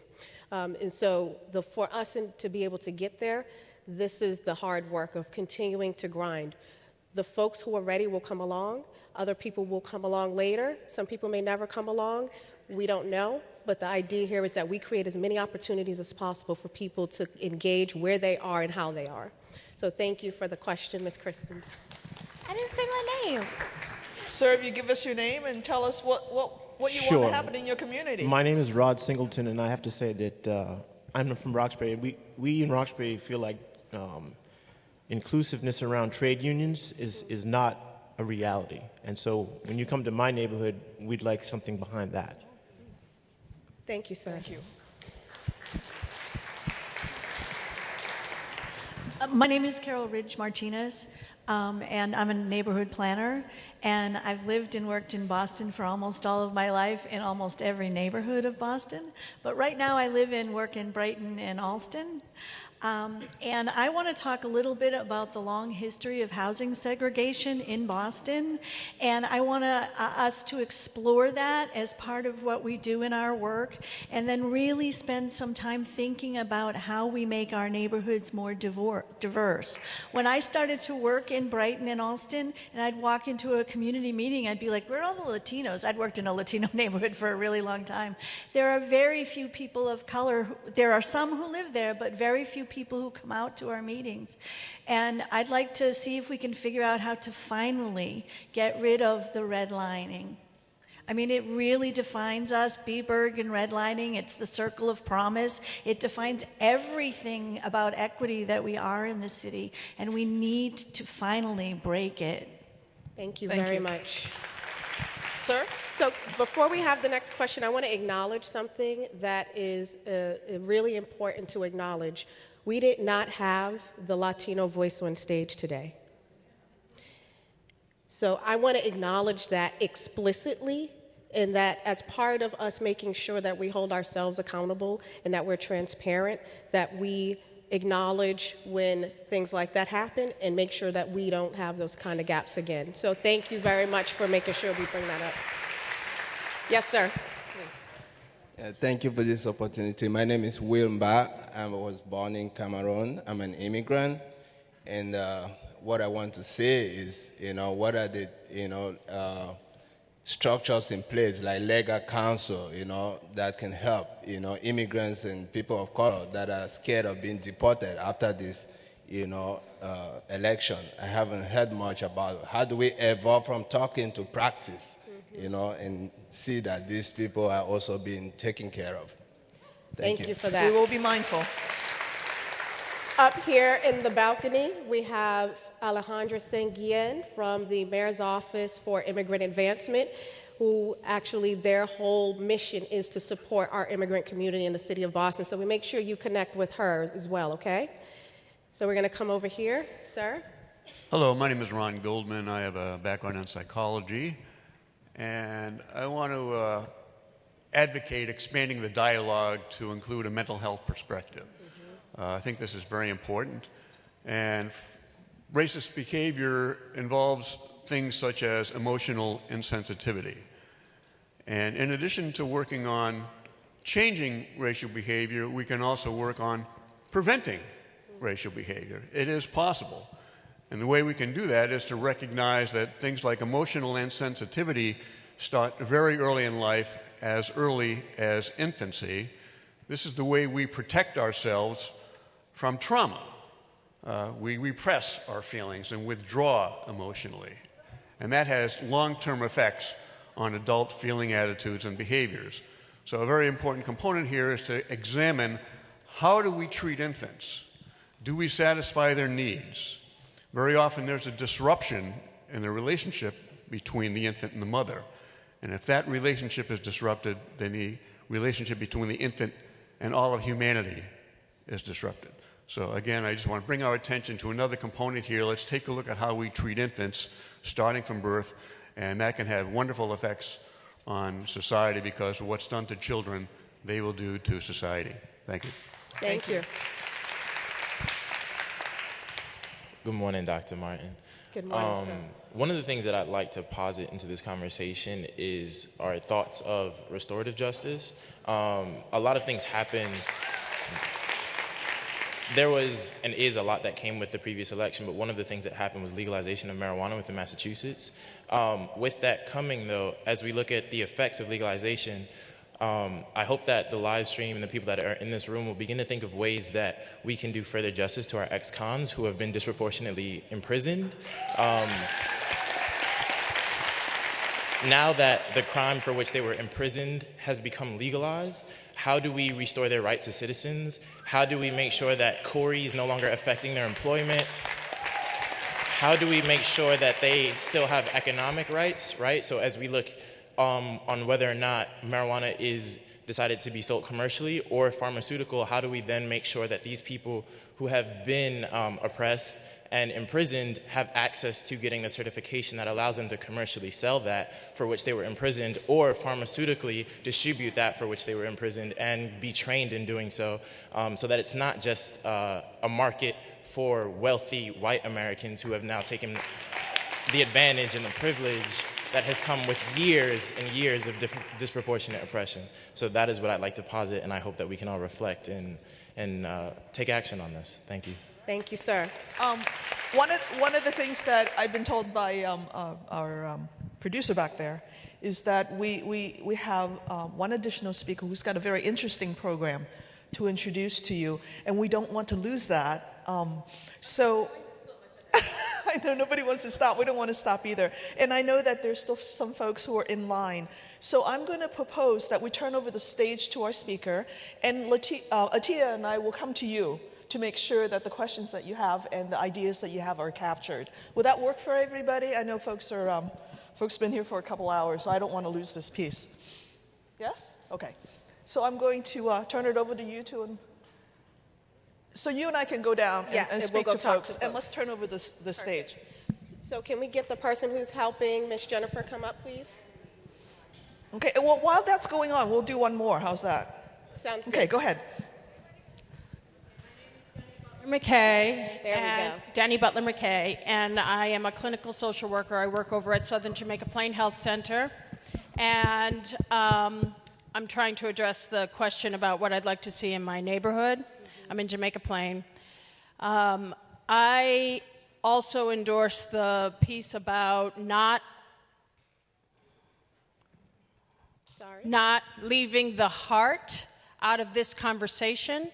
If we are afraid of feelings, then nothing is going to change. That's right. And I think that there are some ways that we can have this conversation. I work now with white youth and youth of color in a racial reconciliation and healing project, so I've seen it happen, I've seen it work, and I know that we could mirror some of these things. So a few things that I would just share. One is we need a shared set of commitments, and I'll offer two. One is to commit to say what you feel and feel what you say. And then the other is to commit to hearing back what needs to be said as it needs to be said. We can ensure that there is safety in terms of physical violence and all of that, but I think it's important to welcome the heart into the room, because that's what holds this all in place, right? The other thing is to think about a further shared set of definitions. I would offer that racial disparities, racial equity, and inequity or equity are different things, and we're using them as if they're all interchangeable, and they're not. The last thing I would offer is, two more. The other thing I would offer is a shared definition of how we are defining racism. Because in all of our conversation about racism, we're not having a definition. And so we all have different thoughts about how we're defining racism. And the way we define it will drive the way that it is addressed in communities and in conversation. So, I endorse the definition of racism being a system of advantage based on race. And in that, there's a question about who's advantaged in this country.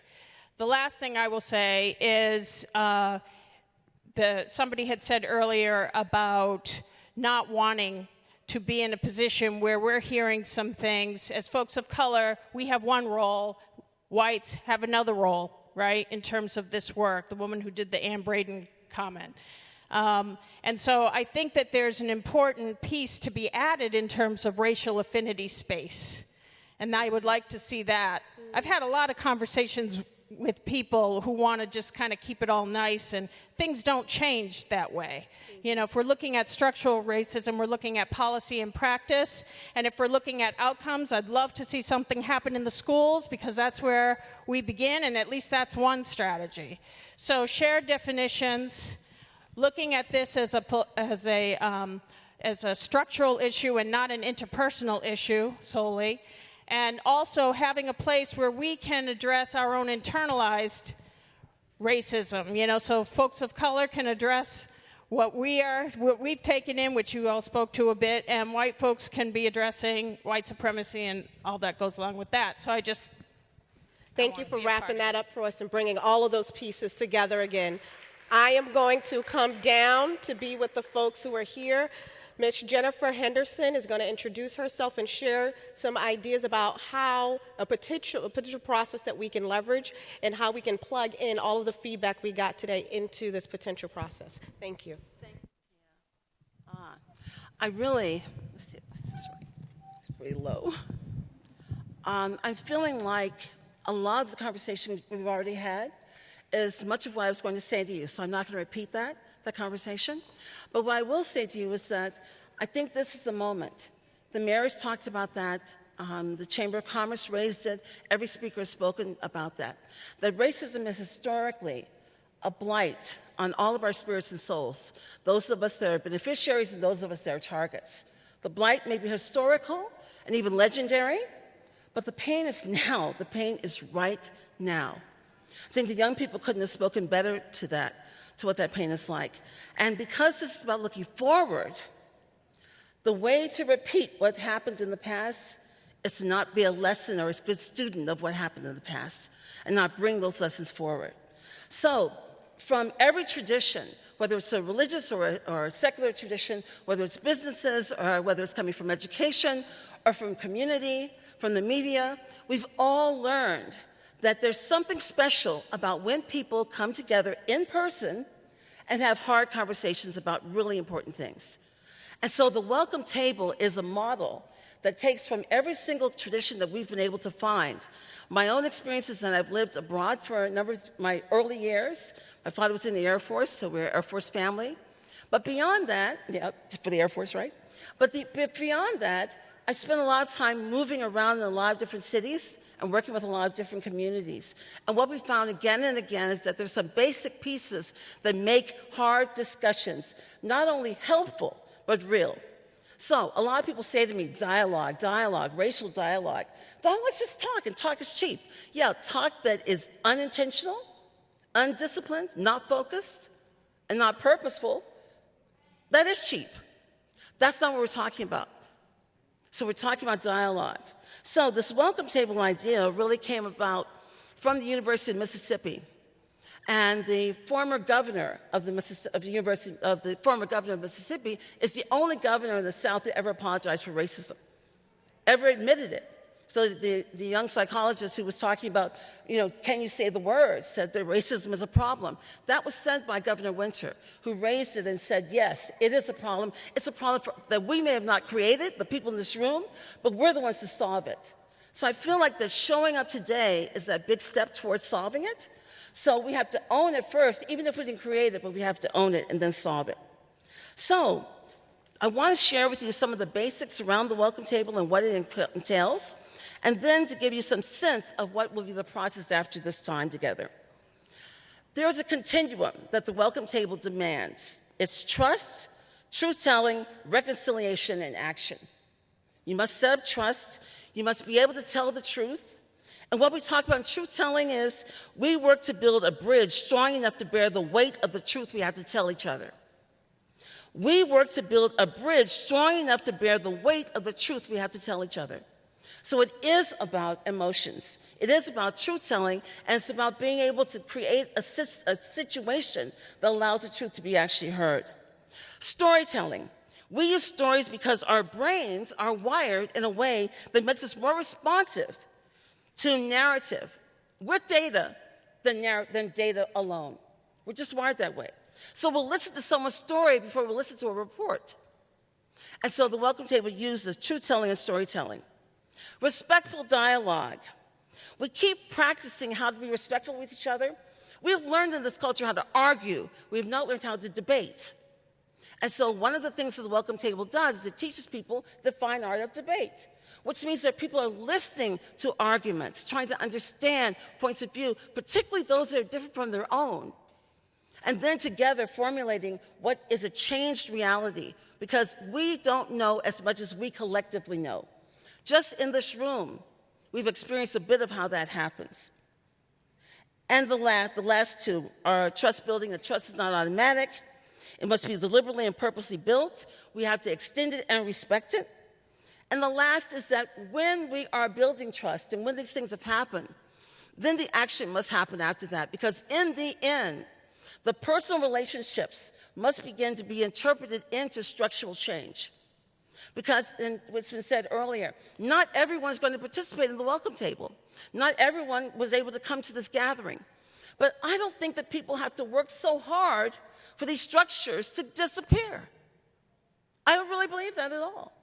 And so what that means is that those of us that are engaged and those of us who can engage have some responsibilities to make sure that the structures and the systems and the processes that we're helping to really calculate, redesign, are going to be better for people that come behind us.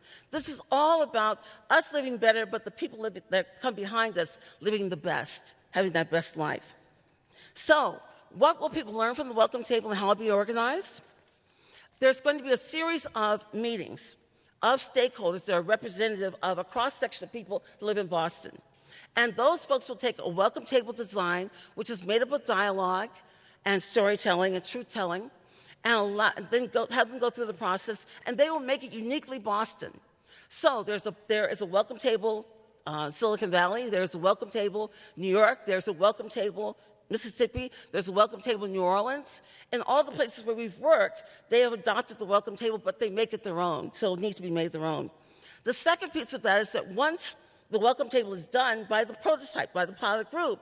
Then folks that have been in that process will become facilitators, and Boston is filled with great facilitators. So we'll also work with current people that are involved in this work. So we heard the race warrior, that we will engage those folks to be able to go back into communities where they have relationships and get people that are not just regular suspects, but new people to be involved in the process. The welcome table generally has 30 people go through it. It's a 6 to 9 month process. It's not a continuous all the way through the 6 to 9 months, but it's enough so that there's a systematic building of relationships and change. By the end of the 9 months, there's an actual action, a policy, a program, a set of things that are taken that come directly out of the dialogue. So it's not just talk. So we're also creating a resource kit to support the welcome tables. Then those resource kits will be a few things: setting ground rules, truth-telling, approaches to truth-telling, strategies to create and maintain trusting and safe relationships, approaches and prompts for active listening and honest sharing of perspectives and experiences, guides for effective personal sharing and storytelling, and strategies for dispelling the dehumanizing concept of referring to whole sets of people you've never even met as the others.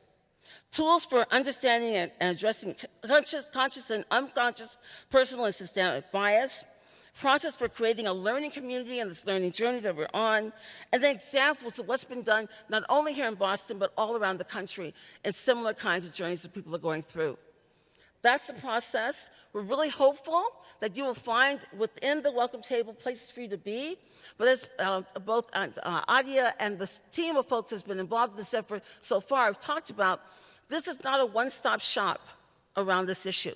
There are going to be many, many opportunities for people to participate and many different ways that they can.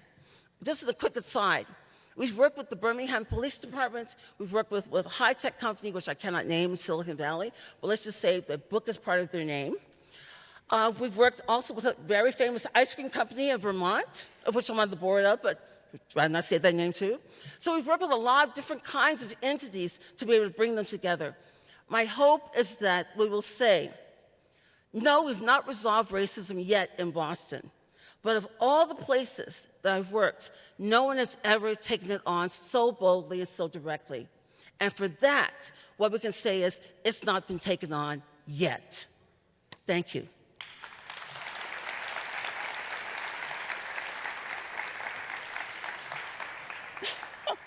It's ready for my prompt. Atia.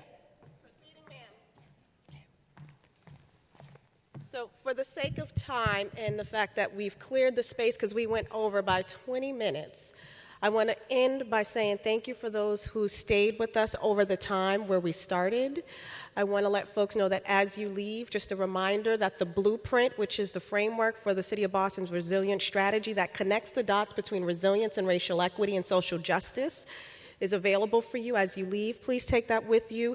Feel free to reach out to our office on the website up here, boston.gov/resilience, and you'll be able to share with us your thoughts about the direction that has been taken in terms of the collaborative work that many people in the city have done together to get here. So the last thing is those cards you have, please leave those with us on your way out as you use it as an opportunity to share with us your thoughts about what we've done today and what you would like to see happen. And then the last thing is, as you leave here, please, with an open heart and an open mind, take all that was said today, both from what you heard on the stage and what you heard in the aisles. I appreciate all of you. We appreciate all of you. And on behalf of Mayor Walsh, thank you for staying the extra time with us this afternoon. Have a great afternoon.